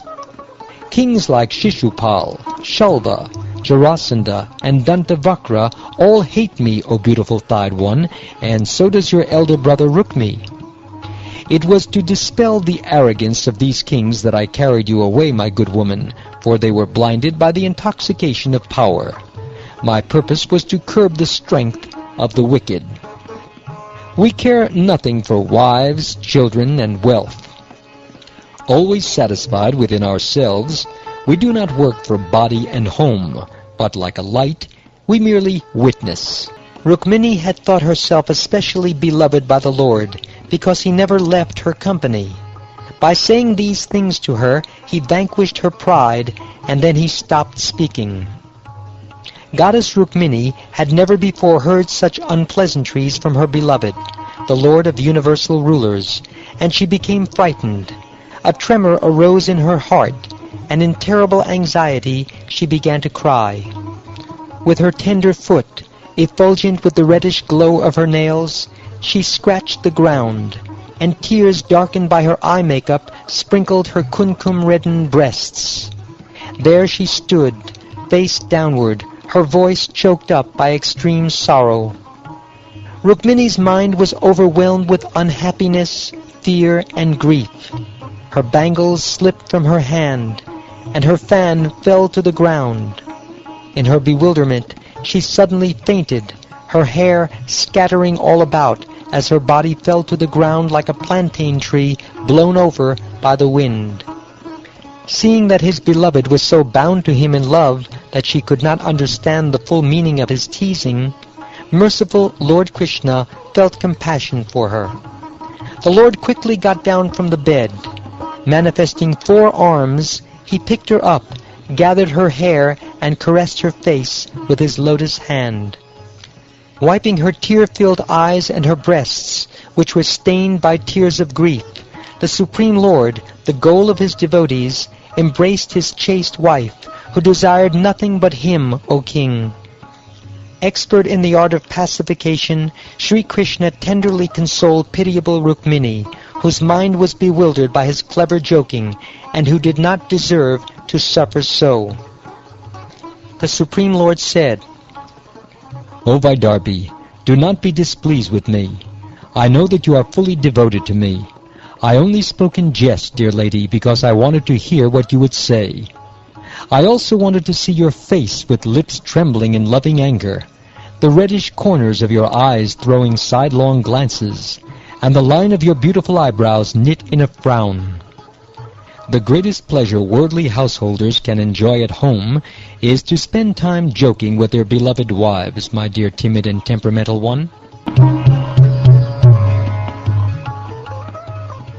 O king, Queen Vaidarbhi was fully pacified by the Supreme Personality of Godhead, and understood that his words had been spoken in jest. Thus she gave up her fear that her beloved would reject her. Smiling bashfully as she cast charming, affectionate glances upon the face of the Lord, the best of males, Rukmini spoke the following, O descendant of Bharat. Actually, what you have said is true, O lotus-eyed one. I am indeed unsuitable for the Almighty Personality of Godhead. What comparison is there between that Supreme Lord, who is master of the 3 primal deities, and who delights in his own glory, and myself, a woman of mundane qualities, whose feet are grasped by fools? Yes, my Lord Urukrama, you lay down within the ocean as if afraid of the material modes, and thus in pure consciousness you appear within the heart as the Supersoul. You are always battling against the foolish material senses, and indeed even your servants reject the privilege of royal dominion, which leads to the blindness of ignorance.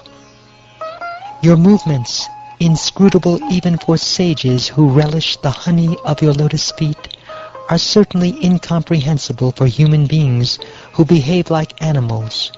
And just as your activities are transcendental, O all-powerful Lord, so too are those of your followers. You possess nothing because there is nothing beyond you. Even the great enjoyers of tribute, Brahma and other demigods, pay tribute to you. Those who are blinded by their wealth and absorbed in gratifying their senses do not recognize you in the form of death. But to the gods, the enjoyers of tribute, you are the most dear as they are to you. You are the embodiment of all human goals, and are yourself the final aim of life. Desiring to attain you, O all-powerful Lord, intelligent persons abandon everything else. It is they who are worthy of your association, not men and women absorbed in the pleasure and grief resulting from their mutual lust.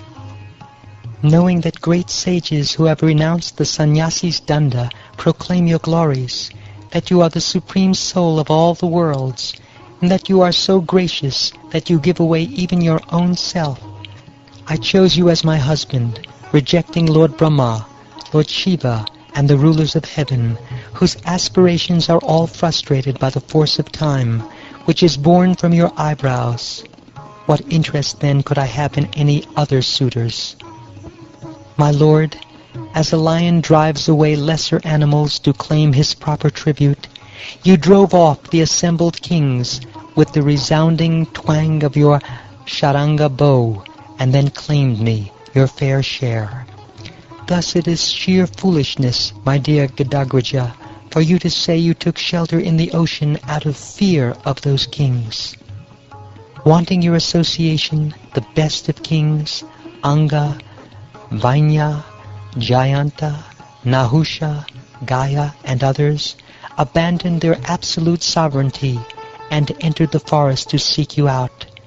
How could those kings suffer frustration in this world, O lotus-eyed one? The aroma of your lotus feet, which is glorified by great saints, awards people liberation and is the abode of Goddess Lakshmi. What woman would take shelter of any other man after savoring that aroma? Since you are the abode of transcendental qualities, what mortal woman with the insight to distinguish her own true interest would disregard that fragrance and depend instead on someone who is always subject to terrible fear? Because you are suitable for me, I have chosen you, the master and supreme soul of all the worlds, who fulfill our desires in this life and the next. May your feet, which give freedom from illusion by approaching their worshipper, give shelter to me, who have been wandering from one material situation to another. O infallible Krishna, let each of the kings you named become the husband of a woman whose ears have never heard your glories, which are sung in the assemblies of Shiva and Brahma. After all, in the households of such women, these kings live like asses, oxen, dogs, cats, and slaves. A woman who fails to relish the fragrance of the honey of your lotus feet becomes totally befooled, and thus she accepts as her husband or lover a living corpse covered with skin, whiskers, nails, head hair, and body hair, and filled with flesh, bones, blood, parasites, feces, mucus, bile, and air. O lotus-eyed one, though you are satisfied within yourself, and thus rarely turn your attention toward me, please bless me with steady love for your feet. It is when you assume a predominance of passion in order to manifest the universe that you glance upon me, showing me what is indeed your greatest mercy. Actually, I don't consider your words false, Madhusudana. Quite often, an unmarried girl is attracted to a man, as in the case of Amba. The mind of a promiscuous woman always hankers for new lovers, even if she is married. An intelligent man should not keep such an unchaste wife, for if he does, he will lose his good fortune both in this life and the next. O saintly lady, O princess, we deceived you only because we wanted to hear you speak like this. Indeed, everything you said in reply to my words is most certainly true. Whatever benedictions you hope for in order to become free of material desires are ever yours, O fair and noble lady, for you are my unalloyed devotee. O sinless one, I have now seen firsthand the pure love and chaste attachment you have for your husband. Even though shaken by my words, your mind could not be pulled away from me. Although I have the power to award spiritual liberation, lusty persons worship me with penance and vows in order to get my blessings for their mundane family life. Such persons are bewildered by my illusory energy. O supreme reservoir of love! Unfortunate are they who even after obtaining me, the Lord of both liberation and material riches, hanker only for material treasures. These worldly gains can be found even in hell. Since such persons are obsessed with sense gratification, hell is a fitting place for them. Fortunately, O mistress of the house, you have always rendered me faithful devotional service, which liberates one from material existence. This service is very difficult for the envious to perform, especially for a woman whose intentions are wicked, who lives only to gratify her bodily demands, and who indulges in duplicity. In all my palaces, I can find no other wife as loving as you, O most respectful one. When you were to be married, you disregarded all the kings who had assembled to seek your hand, and simply because you had heard authentic accounts concerning me, you sent a Brahmin to me with your confidential message.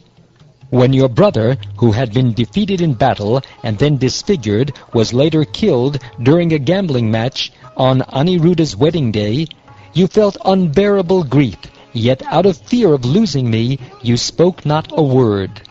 By this silence you have conquered me. When you sent the messenger with your most confidential plan, and yet I delayed going to you, you began to see the whole world as void, and you wanted to quit your body, which could never have been given to anyone but me. May this greatness of yours remain with you always. I can do nothing to reciprocate except joyfully thank you for your devotion.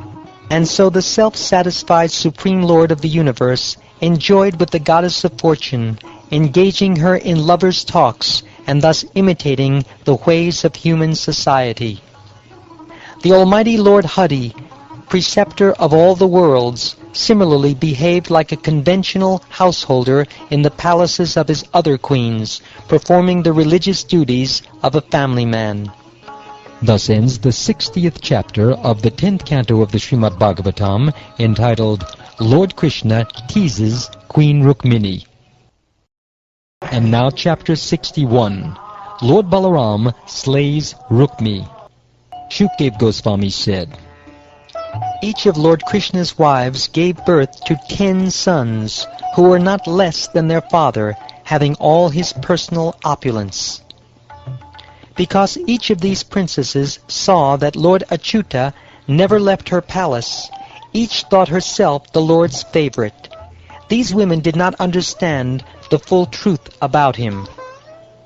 The Supreme Lord's wives were fully enchanted by his lovely lotus-like face, his long arms and large eyes, his loving glances imbued with laughter, and his charming talks with them. But with all their charms, these ladies could not conquer the mind of the all-powerful Lord. The arched eyebrows of these 16,000 queens enchantingly expressed those ladies' secret intentions through coyly smiling, sidelong glances. Thus their eyebrows boldly sent forth conjugal messages. Yet even with these arrows of Cupid, and with other means as well, they could not agitate Lord Krishna's senses. Thus these women obtained as their husband the master of the goddess of fortune, although even great demigods like Brahma do not know how to approach him. With ever-increasing pleasure they felt loving attraction for him, exchanged smiling glances with him, eagerly anticipated associating with him in ever-fresh intimacy, and enjoyed in many other ways. Although the Supreme Lord's queens each had hundreds of maidservants, they chose to personally serve the Lord by approaching him humbly, offering him a seat, worshipping him with excellent paraphernalia, bathing and massaging his feet, giving him pan to chew, fanning him, anointing him with fragrant sandalwood paste, adorning him with flower garlands, dressing his hair, arranging his bed, bathing him and presenting him with various gifts. Among Lord Krishna's wives, each of whom had 10 sons, I previously mentioned 8 principal queens. I shall now recite for you the names of those 8 queen sons headed by Pradyumna. The first son of Queen Rukmini was Pradyumna, and also born of her were Charudeshna, Sudeshna, and the powerful Charudeha, along with Sucharu, Charugupta, Bhadracharu, Charuchandra, Vicharu, and Charu the 10th. None of these sons of Lord Hari was less than his father. The 10 sons of Satyabhama were Banu, Subanu, Svarbanu, Prabhanu, Banuman, Chandrabanu, Brihadbanu, Atibanu the 8th, Shribanu, and Pratibanu. Samba, Sumitra, Purujit, Shatajit, Sahasrajit, Vijaya, Chitraketu, Vasuman, Dravida, and Kratu were the sons of Jambavati. These 10, headed by Samba, were their father's favorites. The sons of Nagnajiti were Vira, Chandra, Ashvasena, Chitragu, Vegavan, Vrisha, Ama, Shanku, Vasu, and the opulent Kunti. Shruta, Kavi, Vrisha, Vira, Subahu, Bhadra, Shanti, Darsha, and Purnamasa were the sons of Kalindi. Her youngest son was Somaka. Madra's sons were Pragosh, Gatravan, Singha, Bala, Prabala, Urdaga, Mahashakti, Saha, Usha, and Aparajita. Mitravinda's sons were Vrika, Harsha, Anala, Gridra, Vardhana, Unada, Mahamsa, Pavana, Vahini, and Kshudi. Sangramajit, Brihatsena, Shura, Praharana, Adajit, Jaya, and Subhadra were the sons of Bhadra, together with Vama, Ayur, and Satyaka. Diptiman, Tamratapta, and others were the sons of Lord Krishna and Rohini. Lord Krishna's son, Pradyumna, fathered the greatly powerful Aniruddha in the womb of Rukmavati, the daughter of Rukmi. O king, this took place while they were living in the city of Bojakata. My dear king, the sons and grandsons of Lord Krishna's children numbered in the tens of millions. 16,000 mothers gave rise to this dynasty. How could Rukmi give his daughter to his enemy's son? After all, Rukmi had been defeated by Lord Krishna in battle, and was waiting for an opportunity to kill him. Please explain this to me, O learned one, how these two inimical parties became united through marriage. Mystic yogis can perfectly see that which has not yet happened, as well as things in the past or present, beyond the senses, remote or blocked by physical obstacles.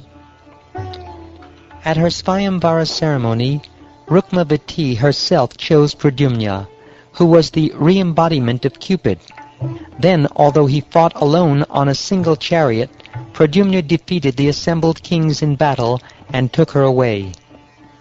Though Rukmi always remembered his enmity toward Lord Krishna, who had insulted him, in order to please his sister, he sanctioned his daughter's marriage to his nephew.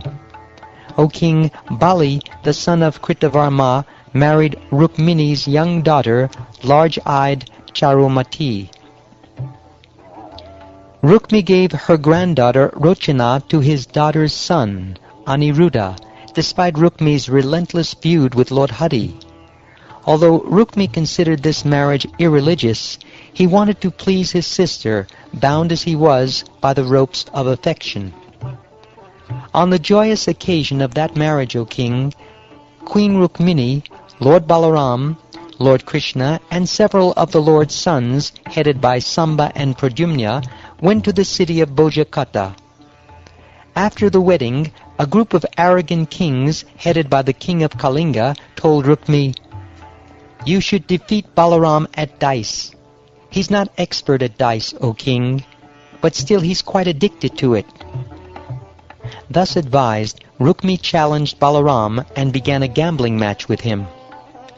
In that match, Lord Balaram first accepted a wager of 100 coins, then 1,000, then 10,000. Rukmi won this first round, and the king of Kalinga laughed loudly at Lord Balaram, showing all his teeth. Lord Balaram could not tolerate this. Next, Rukmi accepted a bet of 100,000 coins, which Lord Balaram won.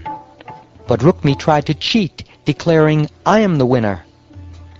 Shaking with anger, like the ocean on the full moon day, handsome Lord Balaram, his naturally reddish eyes even redder in his fury, accepted a wager of 100 million gold coins. Lord Balaram fairly won this wager also, but Rukmi again resorted to cheating and declared, "I have won. Let these witnesses here say what they saw." Just then, a voice from the sky declared, "Balaram has fairly won this wager. Rukmi is surely lying." Urged on by the wicked kings, Rukmi ignored the divine voice. In fact, destiny itself was urging Rukmi on, and thus he ridiculed Lord Balaram as follows. He said, "You cowherds who wander about the forests know nothing about dice. Playing with dice and sporting with arrows are only for kings, not for the likes of you." Thus insulted by Rukmi and ridiculed by the kings, Lord Balaram was provoked to anger. In the midst of the auspicious wedding assembly, he raised his club and struck Rukmi dead. The king of Kalinga, who had laughed at Lord Balaram and shown his teeth, tried to run away, but the furious lord quickly seized him on his 10th step and knocked out all his teeth. Tormented by Lord Balaram's club, the other kings fled in fear, their arms, thighs, and heads broken, and their bodies drenched in blood. When his brother-in-law Rukmi was slain, Lord Krishna neither applauded nor protested, O king, for he feared jeopardizing his affectionate ties with either Rukmini or Balaram. Then the descendants of Dashara, headed by Lord Balaram, seated Aniruddha and his bride on a fine chariot and set off from Bojakata for Dwarka. Having taken shelter of Lord Madhusudan, they had fulfilled all their purposes. Thus ends the 61st chapter of the 10th canto of the Shrimad Bhagavatam, entitled Lord Balaram Slays Rukmi. And now chapter 62, the meeting of Usha and Aniruddha. King Pariksit said, "The best of the Yadus married Banasura's daughter Usha, and as a result a great fearsome battle occurred between Lord Hari and Lord Shankara. Please explain everything about this incident, O most powerful of mystics." Bana was the oldest of the 100 sons fathered by the great saint Bali Maharaj, who gave the whole earth in charity to Lord Hari when he appeared as Vamanadev. Banasura, born from Bali's semen, became a great devotee of Lord Shiva. His behavior was always respectable, and he was generous, intelligent, truthful, and firm in his vows. The beautiful city of Shonitapur was under his dominion. Because Lord Shiva had favored him, the very demigods waited on Banasura like menial servants. Once, when Shiva was dancing his Tandava Nritya, Bana especially satisfied the Lord by playing a musical accompaniment with his 1,000 arms. The Lord and Master of all created beings, the compassionate refuge of his devotees, gladdened Banasura by offering him the benediction of his choice. Bana chose to have him, Lord Shiva, as the guardian of his city. Banasura was intoxicated with his strength. One day, when Lord Shiva was standing beside him, Banasura touched the Lord's lotus feet with his helmet, which shone like the sun, and spoke to him as follows. He said, O Lord Mahadev, I bow down to you, the spiritual master and controller of the worlds. You are like the heavenly tree that fulfills the desires of those whose desires are unfulfilled. These 1,000 arms you bestowed upon me have become merely a heavy burden. Besides you, I find no one in the three worlds worthy to fight. Eager to fight with the elephants who rule the directions, O primeval Lord, I went forth, pulverizing mountains with my arms, which were itching for battle. But even those great elephants fled in fear. Lord Shiva became angry and replied, Your flag will be broken, fool, when you have done battle with one who is my equal. That fight will vanquish your conceit. Thus advised, unintelligent Banasura was delighted. The fool then went home, O king, to wait for that which Lord Girisha had predicted, the destruction of his prowess. In a dream, Bana's daughter, the maiden Usha, had an amorous encounter with the son of Pradyumna, though she had never before seen or heard of her lover. Losing sight of him in her dream, Usha suddenly sat up in the midst of her girlfriends, crying out, Where are you, my lover? She was greatly disturbed and embarrassed. Banasura had a minister named Kumbanda, whose daughter was Chitralekha. A companion of Usha's, she was filled with curiosity, and thus she inquired from her friend. She asked, Who are you searching for, O fine-browed one? What is this hankering you're feeling? Until now, O princess, I haven't seen any man take your hand in marriage. In my dream, I saw a certain man who had a dark blue complexion, lotus eyes, yellow garments, and mighty arms. He was the kind who touches women's hearts. It is that lover I search for. After making me drink the honey of his lips, he has gone elsewhere, and thus he has thrown me, hankering fervently for him, into the ocean of distress. I will remove your distress. If he is to be found anywhere in the three worlds, I will bring this future husband of yours who has stolen your heart. Please show me who he is. Saying this, Chitralekha proceeded to draw accurate pictures of various demigods, Gandharvas, Siddhas, Charanas, Panagas, Daityas, Vidyadharas, Yakshas, and humans.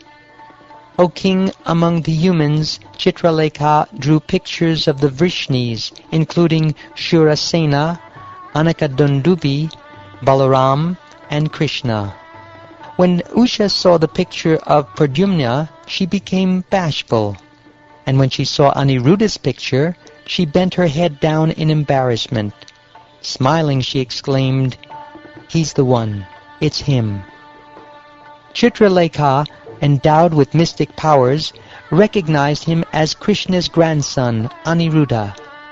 My dear king, she then traveled by the mystic skyway to Dwarka, the city under Lord Krishna's protection. There she found Pradyumna's son, Aniruddha, sleeping upon a fine bed. With her yogic power, she took him away to Shonitapur, where she presented her girlfriend Usha with her beloved. When Usha beheld him, the most beautiful of men, her face lit up with joy. She took the son of Pradyumna to her private quarters, which men were forbidden even to see, and there enjoyed with him. Usha worshipped Aniruddha with faithful service, offering him priceless garments, along with garlands, fragrances, incense, lamps, sitting places, and so on. She also offered him beverages, all types of food, and sweet words. As he thus remained hidden in the young lady's quarters, Aniruddha did not notice the passing of the days, for his senses were captivated by Usha, whose affection for him ever increased. The female guards eventually noticed unmistakable symptoms of romantic involvement in Usha, who, having broken her maiden vow, was being enjoyed by the Yadu hero, and showing signs of conjugal happiness. The guards went to Banasura and told him, "O king, we have detected in your daughter the kind of improper behavior that spoils the reputation of a young girl's family. We have been carefully watching over her, never leaving our posts, O master, so we cannot understand how this maiden, whom no man can even see, has been corrupted within the palace." Very agitated to hear of his daughter's corruption, Banasura rushed at once to the maiden's quarters. There he saw the pride of the Yadus, Aniruddha. Banasura saw before him Cupid's own son, possessed of unrivaled beauty, with dark blue complexion, yellow garments, lotus eyes, and formidable arms. His face was adorned with effulgent earrings and hair, and also with smiling glances. As he sat opposite his most auspicious lover, playing with her at dice, there hung between his arms a garland of spring jasmines that had been smeared with kumkum powder from her breasts when he had embraced her. Banasura was astonished to see all this. Seeing Banasura enter with many armed guards, Aniruddha raised his iron club and stood resolute, ready to strike anyone who attacked him. He resembled death personified, holding his rod of punishment. As the guards converged on him from all sides, trying to capture him, Aniruddha struck them just as the leader of a pack of boars strikes back at dogs. Hit by his blows, the guards fled the palace, running for their lives with shattered heads, thighs, and arms. But even as Aniruddha was striking down the army of Bana, that powerful son of Bali angrily caught him with the mystic Nagapasha ropes. When Usha heard of Aniruddha's capture, she was overwhelmed with grief and depression. Her eyes filled with tears, and she wept. Thus ends the 62nd chapter of the 10th canto of the Srimad Bhagavatam, entitled The Meeting of Usha and Aniruddha. And now chapter 63, Lord Krishna fights with Banasura. Shukdev Goswami said, O descendant of Bharat, the relatives of Aniruddha, not seeing him return, continued to lament as the 4 rainy months passed. After hearing from Narad the news of Aniruddha's deeds and his capture, the Vrishnis, who worshipped Lord Krishna as their personal deity, went to Shanitapur. With Lord Balaram and Lord Krishna in the lead, the chiefs of the Satvata clan, Pradyumna, Satyaki, Gada, Samba, Sarana, Nanda, Upananda, Bhadra, and others, converged with an army of 12 divisions and laid siege to Banasura's capital, completely surrounding the city on all sides. Banasura became filled with anger upon seeing them destroy his city's suburban gardens, ramparts, watchtowers, and gateways, and thus he went out to confront them with an army of equal size. Lord Rudra, accompanied by his son Kartikeya and the Pramatas, came riding on Nandi, his bull-carrier, to fight Balaram and Krishna on Bana's behalf. A most astonishing, tumultuous, and hair-raising battle then commenced, with Lord Krishna matched against Lord Shankara and Pradyumna against Kartikeya. Lord Balaram fought with Kumbanda and Kupakarna, Samba with Bana's son, and Satyaki with Bana. Brahma and the other ruling demigods, along with Siddhas, Charanas, and great sages, as well as Gandharvas, Apsaras, and Yakshas, all came in their celestial airplanes to watch. With sharp-pointed arrows discharged from his bow Sharanga, Lord Krishna drove away the various followers of Lord Shiva, Bhutas, Pramatas, Guhyakas, Dakinis, Yatudanas, Vetalas, Vinayakas, Pretas, Matas, Pishachas, Kushmandas, and Brahma-Rakshasas. Lord Shiva, wielder of the trident, shot various weapons at Lord Krishna, wielder of Sharanga. But Lord Krishna was not in the least perplexed. He neutralized all these weapons with appropriate counter-weapons. Lord Krishna counteracted a Brahmastra with another Brahmastra, a wind weapon with a mountain weapon, a fire weapon with a rain weapon, and Lord Shiva's personal Pashupatastra weapon with his own personal weapon, the Narayan Astra. After bewildering Lord Shiva by making him yawn with a yawning weapon, Lord Krishna proceeded to strike down Banasura's army with his sword, club, and arrows. Lord Kartikeya was distressed by the flood of Pradyumna's arrows raining down from all sides, and thus he fled the battlefield on his peacock as blood poured from his limbs. Kumbhanda and Kupakarna, tormented by Lord Balaram's club, fell down dead. When the soldiers of these two demons saw that their leaders had been killed, they scattered in all directions. Banasura was furious to see his entire military force being torn apart. Leaving his fight with Satyaki, he charged across the battlefield on his chariot and attacked Lord Krishna. Excited to a frenzy by the fighting, Bana simultaneously pulled taut all the strings of his 500 bows and fixed 2 arrows on each string. Lord Sri Hari split every one of Banasura's bows simultaneously, and also struck down his chariot driver, chariot, and horses. The Lord then sounded his conch shell. Just then Banasura's mother, Kotara, desiring to save her son's life, appeared before Lord Krishna naked and with her hair undone. Lord Gadagraja turned his face away to avoid seeing the naked woman, and Banasura, deprived of his chariot, his bow shattered, took the opportunity to flee into his city. After Lord Shiva's followers had been driven away, the Shivajvara, who had 3 heads and 3 feet, pressed forward to attack Lord Krishna. As the Shivajvara approached, he seemed to burn everything in the 10 directions. Seeing this personified weapon approach, Lord Narayan then released his own personified fever weapon, the Vishnujvara. The Shivajvara and Vishnujvara thus battled each other. The Shivajvara, overwhelmed by the strength of the Vishnujvara, cried out in pain.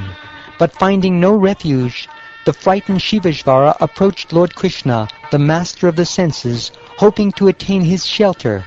Thus, with joined palms, he began to praise the Lord. The Shivajvara said, I bow down to you of unlimited potencies, the Supreme Lord, the super soul of all beings. You possess pure and complete consciousness, and are the cause of cosmic creation, maintenance, and dissolution. Perfectly peaceful, you are the absolute truth, to whom the Vedas indirectly refer. Time, fate, karma, the jiva and his propensities, the subtle material elements, the material body, the life air, false ego, the various senses, and the totality of these as reflected in the living being's subtle body. All this constitutes your material illusory energy, Maya, an endless cycle like that of seed and plant. I take shelter of you, the negation of this Maya. With various intentions, you perform pastimes to maintain the demigods, the saintly persons, and the codes of religion for this world. By these pastimes, you also kill those who stray from the right path and live by violence. Indeed, your present incarnation is meant to relieve the earth's burden. I am tortured by the fierce power of your terrible fever weapon, which is cold yet burning. All embodied souls must suffer as long as they remain bound to material ambitions, and thus averse to serving your feet. O 3-headed one, I, the Supreme Lord, am pleased with you. May your fear of my fever weapon be dispelled, and may whoever remembers our conversation here have no reason to fear you. Thus addressed, the Maheshvarajvara bowed down to the infallible Lord and went away. But Banasura then appeared, riding forth on his chariot to fight Lord Krishna. Carrying numerous weapons in his 1,000 hands, O king, the terribly infuriated demon shot many arrows at Lord Krishna, the carrier of the disc weapon. As Bana continued hurling weapons at him, the Supreme Lord began using his razor-sharp chakra to cut off Banasura's arms as if they were tree branches. Lord Shiva felt compassion for his devotee Banasura, whose arms were being cut off, and thus he approached Lord Chakrayuda, or Krishna, and spoke to him as follows.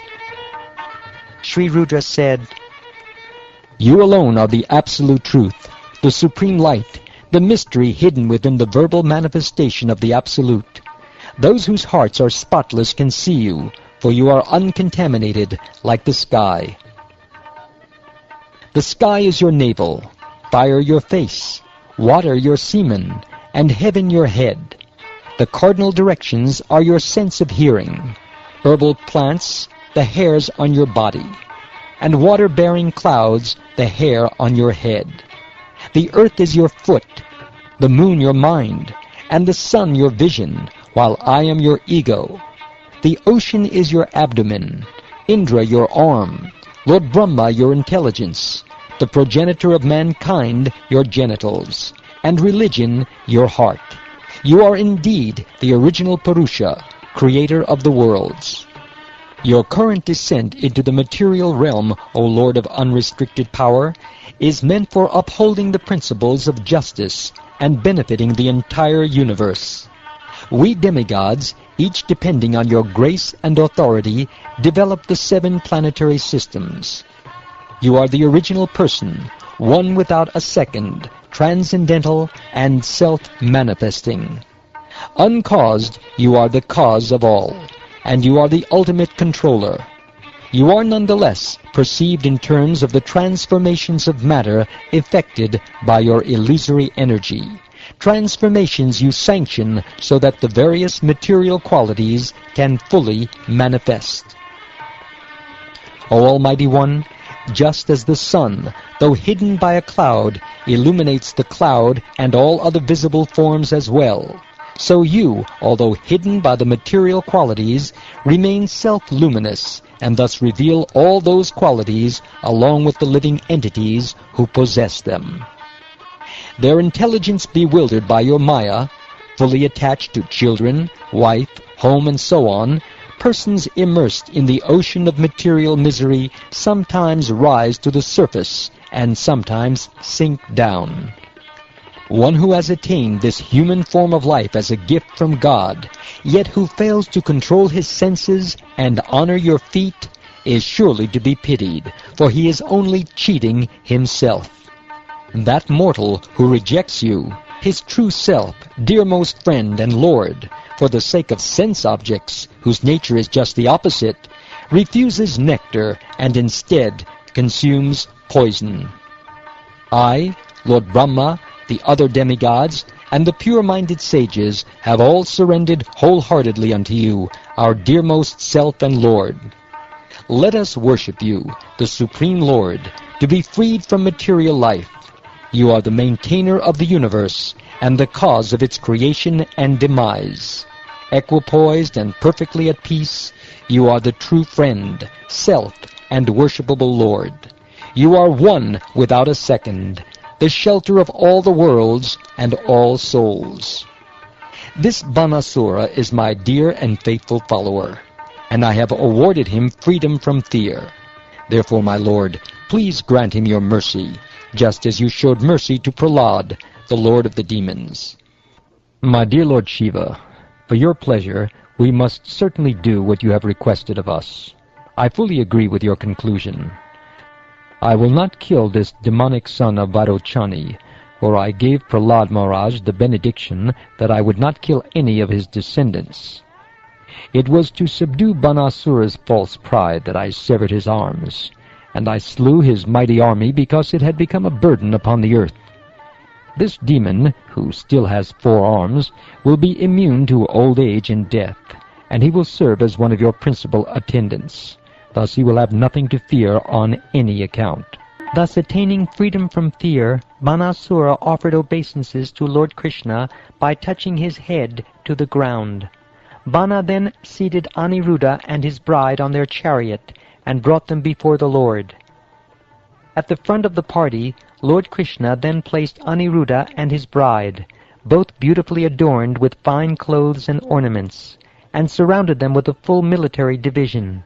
Thus Lord Krishna took his leave of Lord Shiva and departed. The Lord then entered his capital. The city was lavishly decorated with flags and victory arches, and its avenues and crossways were all sprinkled with water. As conch shells, anakas, and dundubi drums resounded, the Lord's relatives, the Brahmins, and the general populace all came forward to greet him respectfully. Whoever rises early in the morning and remembers Lord Krishna's victory in his battle with Lord Shiva will never experience defeat. Thus ends the 63rd chapter of the 10th canto of the Shrimad Bhagavatam, entitled Lord Krishna Fights with Banasura. And now chapter 64, The Deliverance of King Nriga. Sri Badarayani said, O king, one day Samba, Pradyumna, Charu, Banu, Gada, and other young boys of the Yadu dynasty went to a small forest to play. After playing for a long time, they became thirsty. As they searched for water, they looked inside a dry well and saw a peculiar creature. The boys were astonished to behold this creature, a lizard who looked like a hill. They felt sorry for it and tried to lift it out of the well. They caught on to the trapped lizard with leather thongs and then with woven ropes, but still they could not lift it out. So they went to Lord Krishna and excitedly told him about the creature. The lotus-eyed Supreme Lord, maintainer of the universe, went to the well and saw the lizard. Then with his left hand he easily lifted it out. Touched by the hand of the glorious Supreme Lord, the being at once gave up its lizard form and assumed that of a resident of heaven. His complexion was beautifully colored like molten gold, and he was adorned with wonderful ornaments, clothes, and garlands. Lord Krishna understood the situation, but to inform people in general, he inquired as follows. Who are you, O greatly fortunate one? Seeing your excellent form, I think you must surely be an exalted demigod. By what past activity were you brought to this condition? It seems you did not deserve such a fate, O good soul. We are eager to know about you, so please inform us about yourself, if that is, you think this the proper time and place to tell us. Thus questioned by Krishna, whose forms are unlimited, the king, his helmet as dazzling as the sun, bowed down to Lord Madhava and replied as follows. I am a king known as Nriga, the son of Ikshvaku. Perhaps, Lord, you have heard of me when lists of charitable men were recited. What could possibly be unknown to you, O Master? With vision undisturbed by time, you witness the minds of all living beings. Nevertheless, on your order, I will speak. I gave in charity as many cows as there are grains of sand on the earth, stars in the heavens, or drops in a rain shower. Young, brown, milk-laden cows, who were well-behaved, beautiful, and endowed with good qualities, who were all acquired honestly, and who had gilded horns, silver-plated hooves, and decorations of fine ornamental cloths and garlands, such were the cows, along with their calves, that I gave in charity. I first honored the Brahmins, who were recipients of my charity, by decorating them with fine ornaments. Those most exalted Brahmins, whose families were in need, were young and possessed of excellent character and qualities. They were dedicated to truth, famous for their austerity, vastly learned in the Vedic scriptures, and saintly in their behavior. I gave them cows, land, gold, and houses, along with horses, elephants, and marriageable girls with maidservants, as well as sesame, silver, fine beds, clothing, jewels, furniture, and chariots. In addition, I performed Vedic sacrifice, executed various pious welfare activities. Well, once a cow belonging to a certain first-class Brahmin wandered away and entered my herd. Unaware of this, I gave that cow in charity to a different Brahmin. When the cow's first owner saw her being led away, he said, "She is mine." The second Brahmin, who had accepted her as a gift, replied, "No, she is mine. Nriga gave her to me." As the two Brahmins argued, each trying to fulfill his own purpose, they came to me. One of them said, "You gave me this cow." And the other said, "But you stole her from me." Hearing this, I was bewildered. Finding myself in a terrible dilemma concerning my duty in the situation, I humbly entreated both the Brahmins. I said, "I will give 100,000 of the best cows in exchange for this one. Please give her back to me. Your good selves should be merciful to me, your servant. I did not know what I was doing. Please save me from this difficult situation, or I'll surely fall into a filthy hell." Well, the present owner of the cow said, "I don't want anything in exchange for this cow, O king," and he went away. The other Brahmin declared, "I don't want even 10,000 more cows than you are offering," and he too went away. O Lord of Lords, O Master of the universe, the agents of Yamaraj, taking advantage of the opportunity thus created, later carried me to his abode. There Yamaraj himself questioned me. Yamaraj said, "My dear king, do you wish to experience the results of your sins first, or those of your piety? Indeed, I see no end to the dutiful charity you have performed, or to your consequent enjoyment in the radiant heavenly planets." Well, I replied, "First, my lord, let me suffer my sinful reactions." And Yamaraj said, "Then fall." At once I fell, and while falling, I saw myself becoming a lizard, O Master. O Keshava, as your servant, I was devoted to the Brahmins and generous to them, and I always hankered for your audience. Therefore, even till now, I have never forgotten my past life. O Almighty One, how is it that my eyes see you here, before me? You are the Supreme Soul, whom the greatest masters of mystic yoga can meditate upon within their pure hearts only by employing the spiritual eye of the Vedas. Then how, O Transcendental Lord, are you directly visible to me, since my intelligence has been blinded by the severe tribulations of material life? Only one who has finished his material entanglement in this world should be able to see you. O Deva Deva, Jagannath, Govinda, Purushottama, Narayan, Rishikesh, Punyashloka, Achyuta, Avyaya. O Krishna, please permit me to depart for the world of the demigods. Wherever I live, O Master, may my mind always take shelter of your feet. I offer my repeated obeisances unto you, Krishna, the son of Vasudeva. You are the source of all beings, the supreme absolute truth, the possessor of unlimited potencies, the master of all spiritual disciplines. Having spoken thus, Maharaj Nriga circumambulated Lord Krishna and touched his crown to the Lord's feet. Granted permission to depart, King Nriga then boarded a wonderful celestial airplane as all the people present looked on. The Supreme Personality of Godhead, Lord Krishna, the son of Devaki, who is especially devoted to the Brahmins and who embodies the essence of religion, then spoke to his personal associates and thus instructed the royal class in general.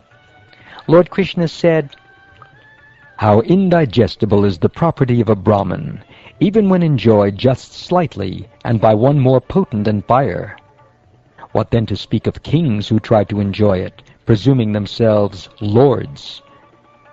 I do not consider hala hala to be real poison, because it has an antidote. But a Brahmin's property, when stolen, can truly be called poison, for it has no antidote in this world. Poison kills only the person who ingests it, and an ordinary fire may be extinguished with water. But the fire generated from the kindling wood of a Brahman's property burns the thief's entire family down to the root.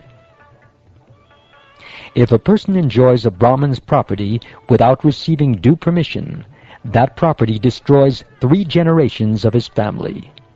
But if he takes it by force, or gets the government or other outsiders to help him usurp it, then 10 generations of his ancestors and 10 generations of his descendants are all destroyed. Members of the royal order, blinded by royal opulence, fail to foresee their own downfall.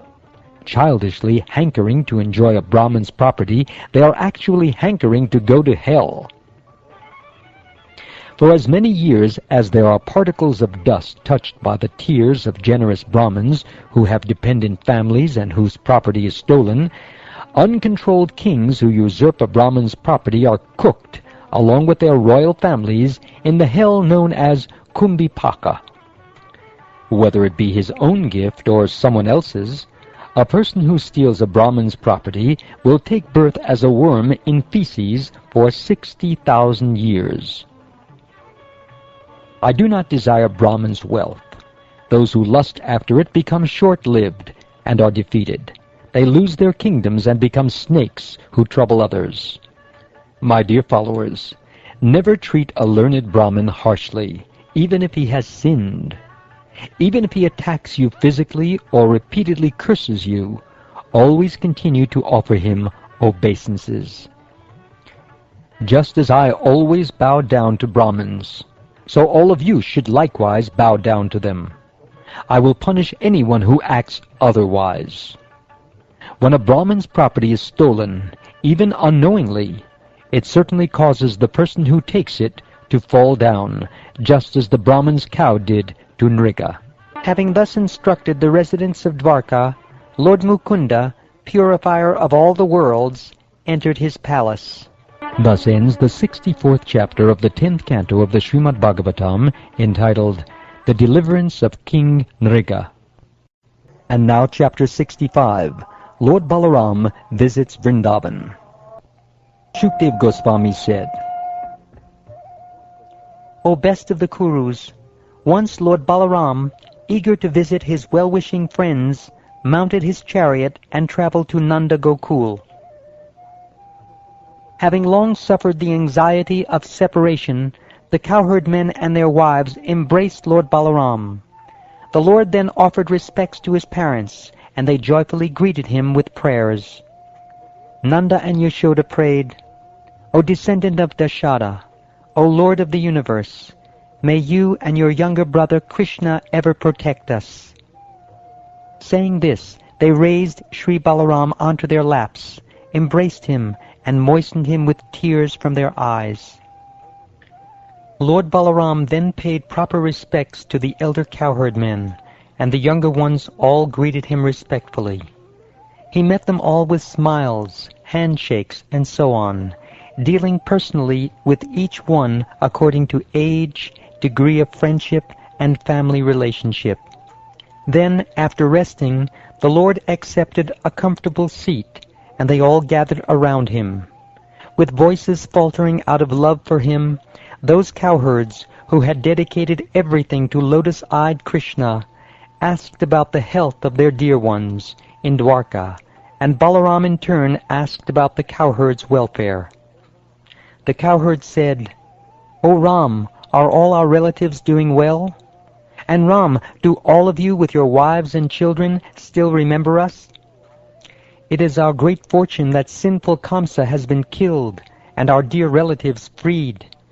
And it is also our good fortune that our relatives have killed and defeated their enemies and found complete security in a great fortress. Honored to have the personal audience of Lord Balaram, the young gopis smiled and asked him, Is Krishna, the darling of the city women, living happily? Does he remember his family members, especially his father and mother? Do you think he will ever come back even once to see his mother? And does mighty-armed Krishna remember the service we always did for him? For Krishna's sake, O descendant of Dasharatha, we abandoned our mothers, fathers, brothers, husbands, children, and sisters, even though these family relations are difficult to give up. But now, O Lord, that same Krishna has suddenly abandoned us and gone away, breaking off all affectionate ties with us. And yet, how could any woman fail to trust his promises? How can intelligent city women possibly trust the words of one whose heart is so unsteady and who is so ungrateful? They must believe him because he speaks so wonderfully, and also because his beautiful smiling glances arouse their lust. Oh, why bother talking about him, dear gopis? Please talk of something else. If he passes his time without us, then we shall similarly pass ours without him. While speaking these words, the young cowherd women remembered Lord Shauri's laughter, his pleasing conversations with them, his attractive glances, his style of walking, and his loving embraces. Thus they began to cry. The Supreme Lord Balaram, the attractor of all, being expert at various kinds of conciliation, consoled the gopis by relaying to them the confidential messages Lord Krishna had sent with him. These messages deeply touched the gopis' hearts. Lord Balaram, the personality of Godhead, resided there for the 2 months of Madhu and Madhava, and during the nights he gave his cowherd girlfriends conjugal pleasure. In the company of numerous women, Lord Balaram enjoyed in a garden by the Yamuna river. This garden was bathed in the rays of the full moon, and caressed by breezes bearing the fragrance of night-blooming lotuses. Sent by the demigod Varuna, the divine Varuni liquor flowed from a tree hollow and made the entire forest even more fragrant with its sweet aroma. The wind carried to Balaram the fragrance of that flood of sweet liquor, and when he smelled it, he went to the tree. There he and his female companions drank. As the Gandharvas sang his glories, Lord Balaram enjoyed within the brilliant circle of young women. He appeared just like Indra's elephant, the lordly Airavata, enjoying in the company of she-elephants. At that time kettle drums resounded in the sky, the Gandharvas joyfully rained down flowers, and the great sages praised Lord Balaram's heroic deeds. As his deeds were sung, Lord Halayuda wandered, as if inebriated among the various forests with his girlfriends. His eyes rolled from the effects of the liquor. Intoxicated with joy, Lord Balaram sported flower garlands, including the famous Vaijayanti. He wore a single earring, and beads of perspiration decorated his smiling lotus face like snowflakes. The Lord then summoned the Yamuna river, so that he could play in her waters, but she disregarded his command, thinking he was drunk. This angered Balaram, and he began dragging the river with the tip of his plough. Lord Balaram said, "O sinful one, disrespecting me, you do not come when I call you, but rather move only by your own whim. Therefore, with the tip of my plough, I shall bring you here in 100 streams." Thus scolded by the Lord, O king, the frightened river goddess Yamuna came and fell at the feet of Sri Balaram, the beloved descendant of Yadu. Trembling, she spoke to him the following words: "Ram, Ram, O mighty armed one, I know nothing of your prowess. With a single portion of yourself you hold up the earth, O Lord of the universe. My Lord, please release me, O soul of the universe. I didn't understand your position as the supreme Godhead, but now I have surrendered unto you, and you are always kind to your devotees." Thereupon Lord Balaram released the Yamuna, and, like the king of the elephants with his entourage of she-elephants, entered the river's water with his female companions. The Lord played in the water to his full satisfaction, and when he came out, Goddess Kanti presented him with blue garments, precious ornaments, and a brilliant necklace. Lord Balaram dressed himself in the blue garments and put on the gold necklace. Anointed with fragrances and beautifully adorned, he appeared as resplendent as Indra's royal elephant. Even today, O king, one can see how the Yamuna flows through the many channels created when it was dragged by the unlimitedly powerful Lord Balaram. Thus she demonstrates his prowess. Thus for Lord Balaram, all the nights passed like a single night as he enjoyed in Vraja, his mind enchanted by the exquisite charm and beauty of Vraja's young ladies. Thus ends the 65th chapter of the 10th canto of the Shrimad Bhagavatam, entitled Lord Balaram Visits Vrindavan. And now chapter 66, Pondraka, the false Vasudeva. Shukdev Goswami said, O king, while Lord Balaram was away visiting Nanda's village of Vraja, the ruler of Karusha, foolishly thinking, I am the supreme Lord Vasudeva, sent a messenger to Lord Krishna. Pondraka was emboldened by the flattery of childish men, who told him, You are Vasudeva, the supreme Lord and Master of the universe, who have now descended to the earth. Thus he imagined himself to be the infallible personality of Godhead. Thus slow-witted, King Pondraka sent a messenger to the inscrutable Lord Krishna at Dwarka. Pondraka was acting just like an unintelligent child whom other children are pretending is a king. Arriving in Dwarka, the messenger found lotus-eyed Krishna in his royal assembly and relayed the king's message to that almighty Lord. On Pondraka's behalf, the messenger said, I am the one and only Lord Vasudeva, and there is no other. It is I who have descended to this world to show mercy to the living beings. Therefore, give up your false name. O Satvata, give up my personal symbols, which out of foolishness you now carry, and come to me for shelter. If you do not, then you must give me battle. King Ugrasena and the other members of the assembly laughed loudly when they heard this vain boasting of unintelligent Pondraka. The personality of Godhead, after enjoying the jokes of the assembly, told the messenger to relay a message to his master as follows. You fool! I will indeed let loose the weapons you boast of in this way. When you lie dead, O fool, your face covered by vultures, herons, and vata birds, you will become the shelter of dogs.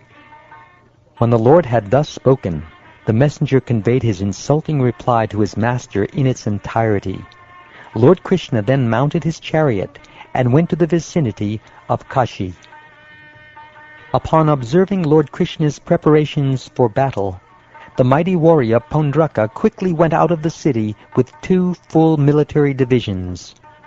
Pondraka's friend, the king of Kashi, followed behind, O king, leading the rear guard with 3 Akshohini divisions.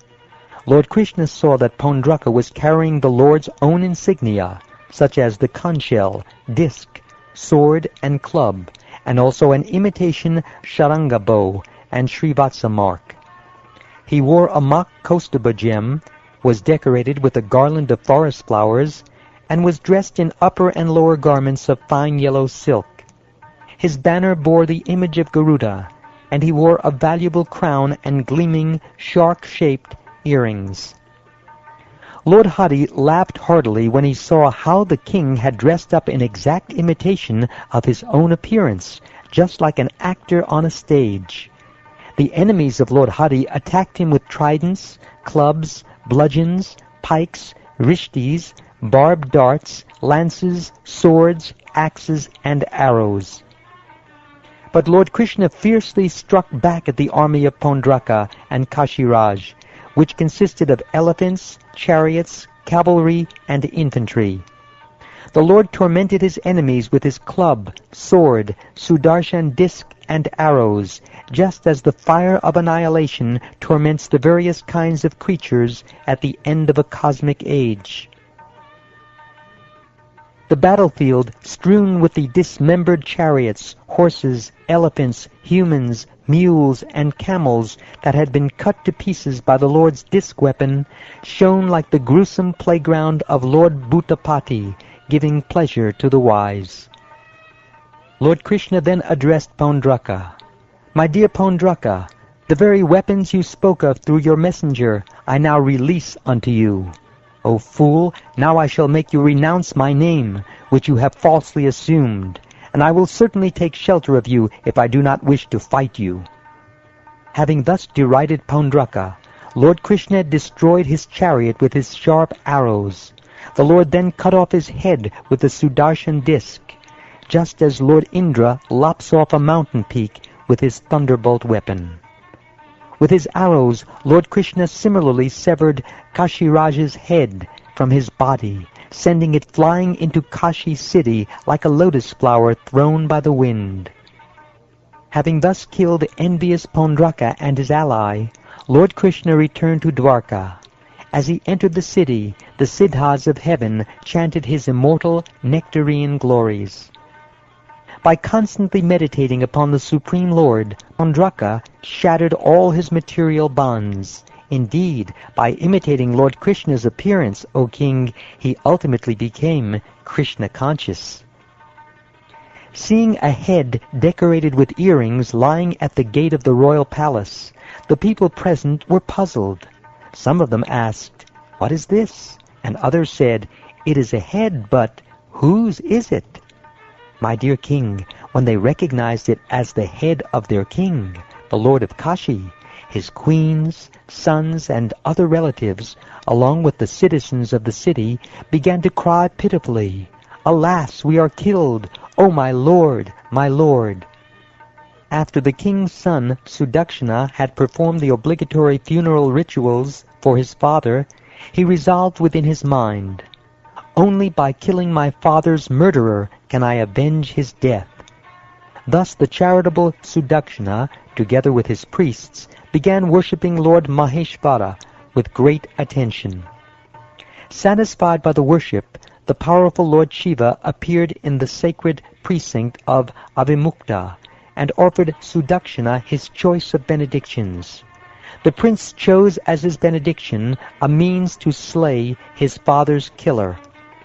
Lord Shiva told him, "Accompanied by Brahmins, serve the Dakshinagni fire, the original priest, following the injunctions of the Abhichara ritual. Then the Dakshinagni fire, together with many pramatas, will fulfill your desire if you direct it against someone inimical to the Brahmins." So instructed, Sudakshana strictly observed the ritualistic vows and invoked the Abhichara against Lord Krishna. Thereupon the fire rose up out of the altar pit, assuming the form of an extremely fearsome naked person. The fiery creature's beard and tuft of hair were like molten copper, and his eyes emitted blazing hot cinders. His face looked most frightful with its fangs and terrible arched and furrowed brows. As he licked the corners of his mouth with his tongue, the demon shook his flaming trident. On legs as tall as palm trees, the monster raced toward Dwarka in the company of ghostly spirits, shaking the ground and burning the world in all directions. Seeing the approach of the fiery demon created by the Abhichara ritual, the residents of Dwarka were all struck with fear, like animals terrified by a forest fire. Distraught with fear, the people cried out to the Supreme Personality of Godhead, who was then playing at dice in the royal court, save us, O Lord of the three worlds, from this fire burning up the city." When Lord Krishna heard the people's agitation and saw that even his own men were disturbed, that most worthy giver of shelter simply laughed and told them, "Do not fear, I shall protect you." The Almighty Lord, the internal and external witness of all, understood that the monster had been produced by Lord Shiva from the sacrificial fire. To defeat the demon, Krishna dispatched his disc weapon, who was waiting at his side. That Sudarshan disc weapon of Lord Mukunda blazed forth like millions of suns. His effulgence blazed like the fire of universal annihilation, and with his heat he pained the sky, all the directions, heaven and earth, and also the fiery demon. Frustrated by the power of Lord Krishna's weapon, O king, the fiery creature produced by black magic turned his face away and retreated. Created for violence, the demon then returned to Varanasi, where he surrounded the city, and then burned Sudakshana and his priests to death, even though Sudakshana was his creator. Lord Vishnu's disk also entered Varanasi in pursuit of the fiery demon, and proceeded to burn the city to the ground, including all its assembly halls and residential palaces, with raised porches, its numerous marketplaces, gateways, watchtowers, warehouses, and treasuries, and all the buildings housing elephants, horses, chariots, and grains. After burning down the entire city of Varanasi, Lord Vishnu's Sudarshan Chakra returned to the side of Sri Krishna, whose actions are effortless. Any mortal who recounts this heroic pastime of Lord Uttama Shlokas, or who simply hears it attentively, will become freed from all sins. Thus ends the 66th chapter of the 10th canto of the Shrimad Bhagavatam, entitled Paundraka, the False Vasudeva. And now chapter 67. Lord Balaram slays Dvivida gorilla. The glorious King Pariksit said, I wish to hear further about Sri Balaram, the unlimited and immeasurable Supreme Lord, whose activities are all astounding. What else did he do? There was an ape named Dvivida who was a friend of Narakasura's. This powerful Dvivida, the brother of Mainda, had been instructed by King Sugriva. To avenge the death of his friend Naraka, the ape Dvivida ravaged the land, setting fires that burned cities, villages, mines, and cowherd dwellings. Once Dvivida tore up a number of mountains and used them to devastate all the neighboring kingdoms, especially the province of Anarta, wherein dwelt his friend's killer, Lord Hari. Another time he entered the ocean and, with the strength of 10,000 elephants, churned up its water with his arms, and thus submerged the coastal regions. The wicked ape tore down the trees in the hermitages of exalted sages, and contaminated their sacrificial fires with his feces and urine. Just as a wasp imprisons smaller insects, he arrogantly threw both men and women into caves in a mountain valley and sealed the caves shut with boulders.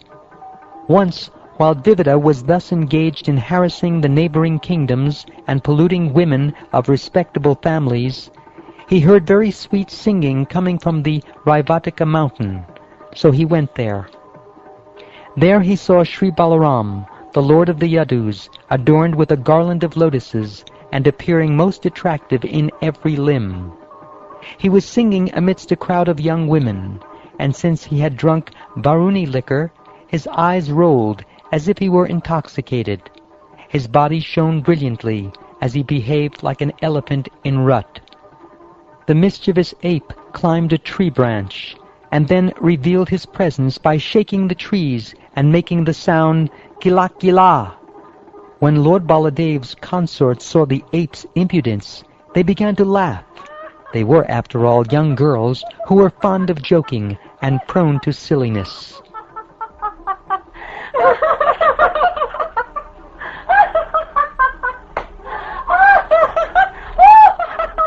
Even as Lord Balaram looked on, Dvivida insulted the girls by making odd gestures with his eyebrows, coming right in front of them and showing them his anus.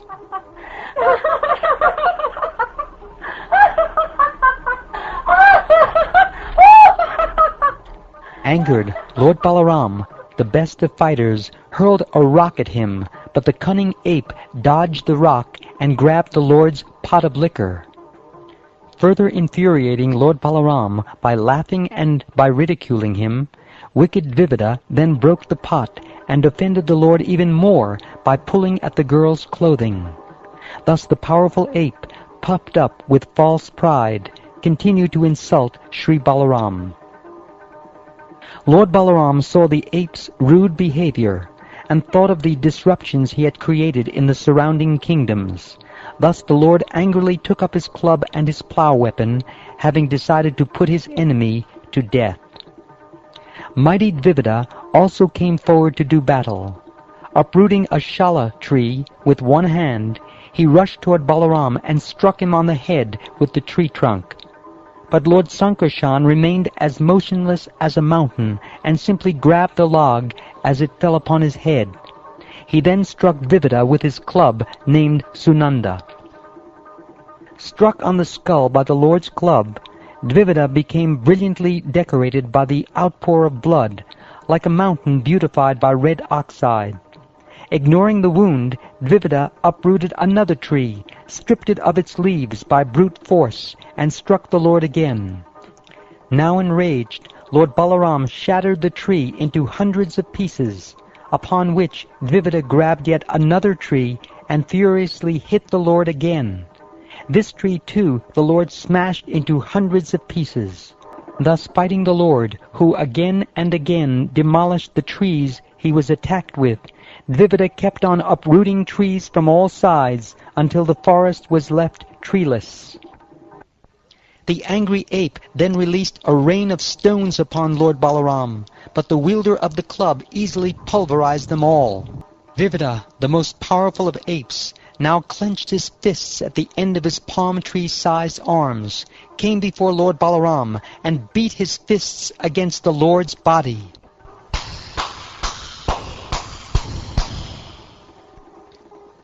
The furious lord of the Yadavas then threw aside his club and plough, and with his bare hands hammered a blow upon Dvivida's collarbone. The ape collapsed, vomiting blood.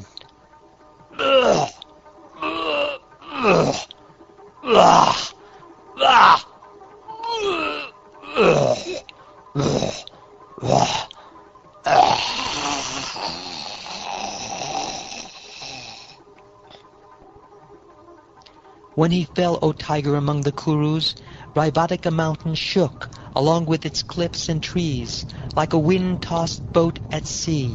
In the heavens, the demigods, perfect mystics, and great sages cried out, "Victory to you! Obeisances to you! Excellent! Well done!" and showered flowers upon the Lord. Having thus killed Dvivida, who had disturbed the whole world, the Supreme Lord returned to his capital as the people along the way chanted his glories.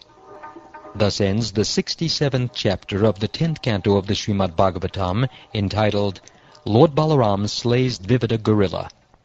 And now chapter 68, The Marriage of Samba. O King, Jambavati's son Samba, ever victorious in battle, kidnapped Duryodhana's daughter Lakshmana from her Swayamvara ceremony.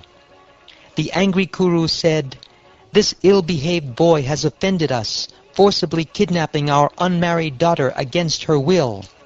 Arrest this ill-behaved Samba. What will the Vrishnis do? By our grace they are ruling the land that we have granted them. If the Vrishnis come here when they learn that their son has been captured, we will break their pride. Thus they will become subdued, like bodily senses brought under strict control."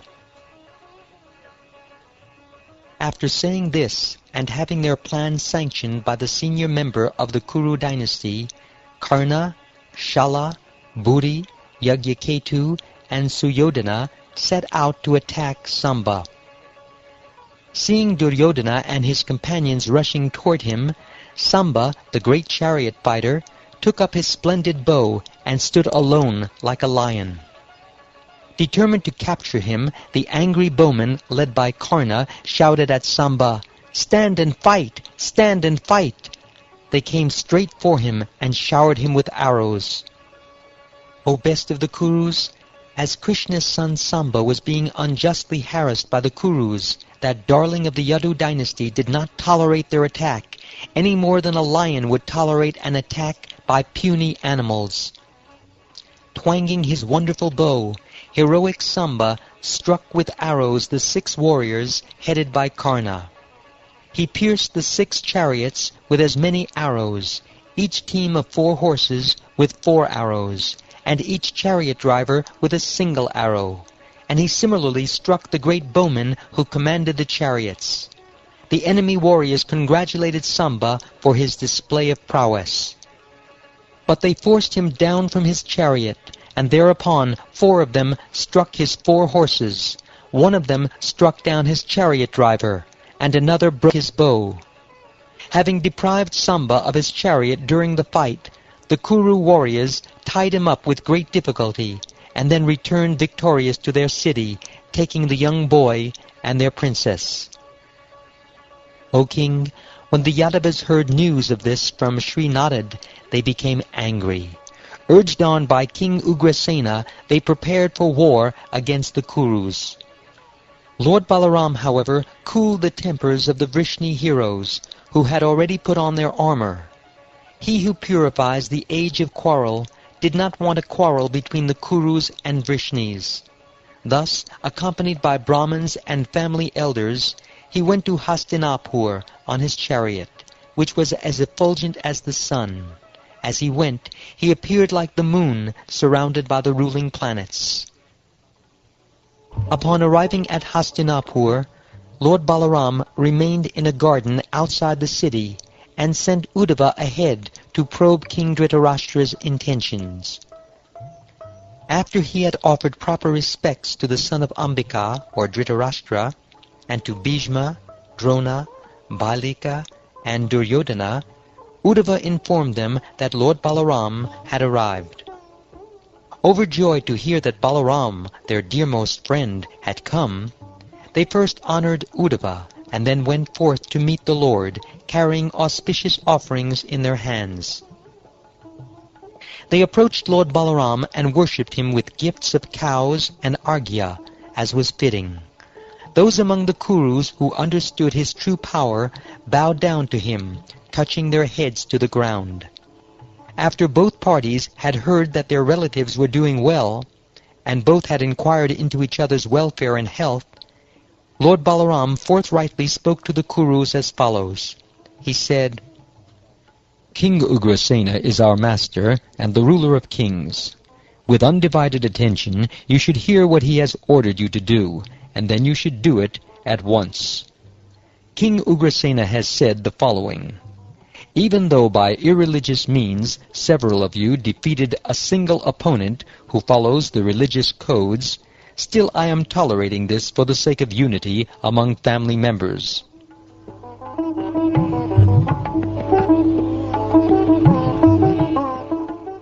Upon hearing these words of Lord Baladev's, which were full of potency, courage, and strength, and were appropriate to his transcendental power, the Kauravas became furious and spoke as follows. "Oh, how amazing this is! The force of time is indeed insurmountable. A lowly shoe now wants to climb on the head that bears the royal crown. It is because these Vrishnis are bound to us by marital ties that we have granted them equality, allowing them to share our beds, seats, and meals. Indeed, it is we who have given them their royal thrones. Only because we looked the other way could they enjoy the pair of yak-tail fans and the conch shell, white umbrella, throne, and royal bed. No longer should the Yadus be allowed to use these royal symbols, which now cause trouble for those who gave them, like milk fed to poisonous snakes. Having prospered by our grace, these Yadavas have now lost all shame and are daring to command us. Us! How would even Indra dare usurp anything that Bhishma, Drona, Arjun, or the other Kurus have not given him? It would be like a lamb claiming the lion's kill." O best of the Bharatas, after the arrogant Kurus, thoroughly puffed up by the opulence of their high birth and relations, had spoken these harsh words to Lord Balaram, they turned and went back to their city. Seeing the bad character of the Kurus, and hearing their nasty words, the infallible Lord Balaram became filled with rage. His countenance frightful to behold, he laughed repeatedly and spoke as follows. "Clearly, the many passions of these scoundrels have made them so proud that they do not want peace. Then let them be pacified by physical punishment, as animals are with a stick. Ah! Only gradually was I able to calm the furious Yadus and Lord Krishna, who was also enraged. Desiring peace for these Kauravas, I came here. But they are so dull-headed, fond of quarrel and mischievous by nature, that they have repeatedly disrespected me. Out of conceit, they dared to address me with harsh words. King Ugrasena, the lord of the Bhojas, Vrishnis, and Andakas, is not fit to command when Indra and other planetary rulers obey his orders? That same Krishna who occupies the Sudharma assembly hall and for his enjoyment took the Parijata tree from the immortal demigods, that very Krishna is indeed not fit to sit on a royal throne? The goddess of fortune herself, ruler of the entire universe, worships his feet. And the master of the goddess of fortune does not deserve the paraphernalia of a mortal king? The dust of Krishna's lotus feet, which is the source of holiness for all places of pilgrimage, is worshipped by all the great demigods. The principal deities of all planets are engaged in his service, and they consider themselves most fortunate to take the dust of the lotus feet of Krishna on their crowns.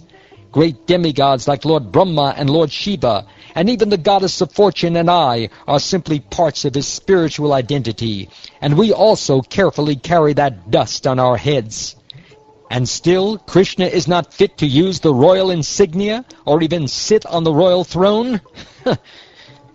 We Vrishnis enjoy only whatever small parcel of land the Kurus allow us? And we are indeed shoes, whereas the Kurus are the head? Just see how these puffed-up Kurus are intoxicated with their so-called power, like ordinary drunken men. What actual ruler with the power to command would tolerate their foolish, nasty words? Today, yes, today I shall rid the earth of the Kauravas. Thus he took his plough weapon and rose up as if to set the three worlds ablaze. The Lord angrily dug up Hastinapur with the tip of his plough and began to drag it, intending to cast the entire city into the Ganges. Their city was tumbling about like a raft at sea as it was being dragged away, and that it was about to fall into the Ganges. The Kauravas became terrified. To save their lives, they approached the Lord for shelter, taking their families with them. Placing Samba and Lakshmana in front, they joined their palms in supplication. The Kauravas then said, "O Ram, foundation of everything, we know nothing of your power. Please excuse our offense, for we are ignorant and misguided. You alone caused the creation, maintenance, and annihilation of the cosmos, and of you there is no prior cause. Indeed, O Lord, authorities say that the worlds are mere playthings for you as you perform your pastimes. O unlimited one of 1,000 heads, as your pastime, you carry this earthly globe upon one of your heads. At the time of annihilation, you withdraw the entire universe within your body, and, remaining all alone, lie down to rest. Your anger is meant for instructing everyone. It is not a manifestation of hatred or envy. O Supreme Lord, you sustain the pure mode of goodness, and you become angry only to maintain and protect this world. We bow down to you, O soul of all beings, O wielder of all potencies, O tireless maker of the universe. Offering you obeisances, we take shelter of you." Thus propitiated by the Kurus, whose city was trembling, and who were surrendering to him in great distress, Lord Balaram became very calm and kindly disposed toward them. "Do not be afraid," he said, and took away their fear. Duryodhana, being very affectionate to his daughter, gave as her dowry 1,200 60-year-old elephants, 120,000 horses, 6,000 golden chariots shining like the sun, and 1,000 maidservants with jeweled lockets on their necks. The Supreme Lord, chief of the Yadavas, accepted all these gifts, and then departed with his son and daughter-in-law, as his well-wishers bid him farewell. Then Lord Halayuda entered his city of Dwarka, and met his relatives, whose hearts were all bound to him in loving attachment. In the assembly hall, he reported to the Yadu leaders everything about his dealings with the Kurus. Even today, the city of Hastinapur is visibly elevated on its southern side along the Ganges, thus showing the signs of Lord Balaram's prowess. Thus ends the 68th chapter of the 10th canto of the Shrimad Bhagavatam, entitled The Marriage of Samba.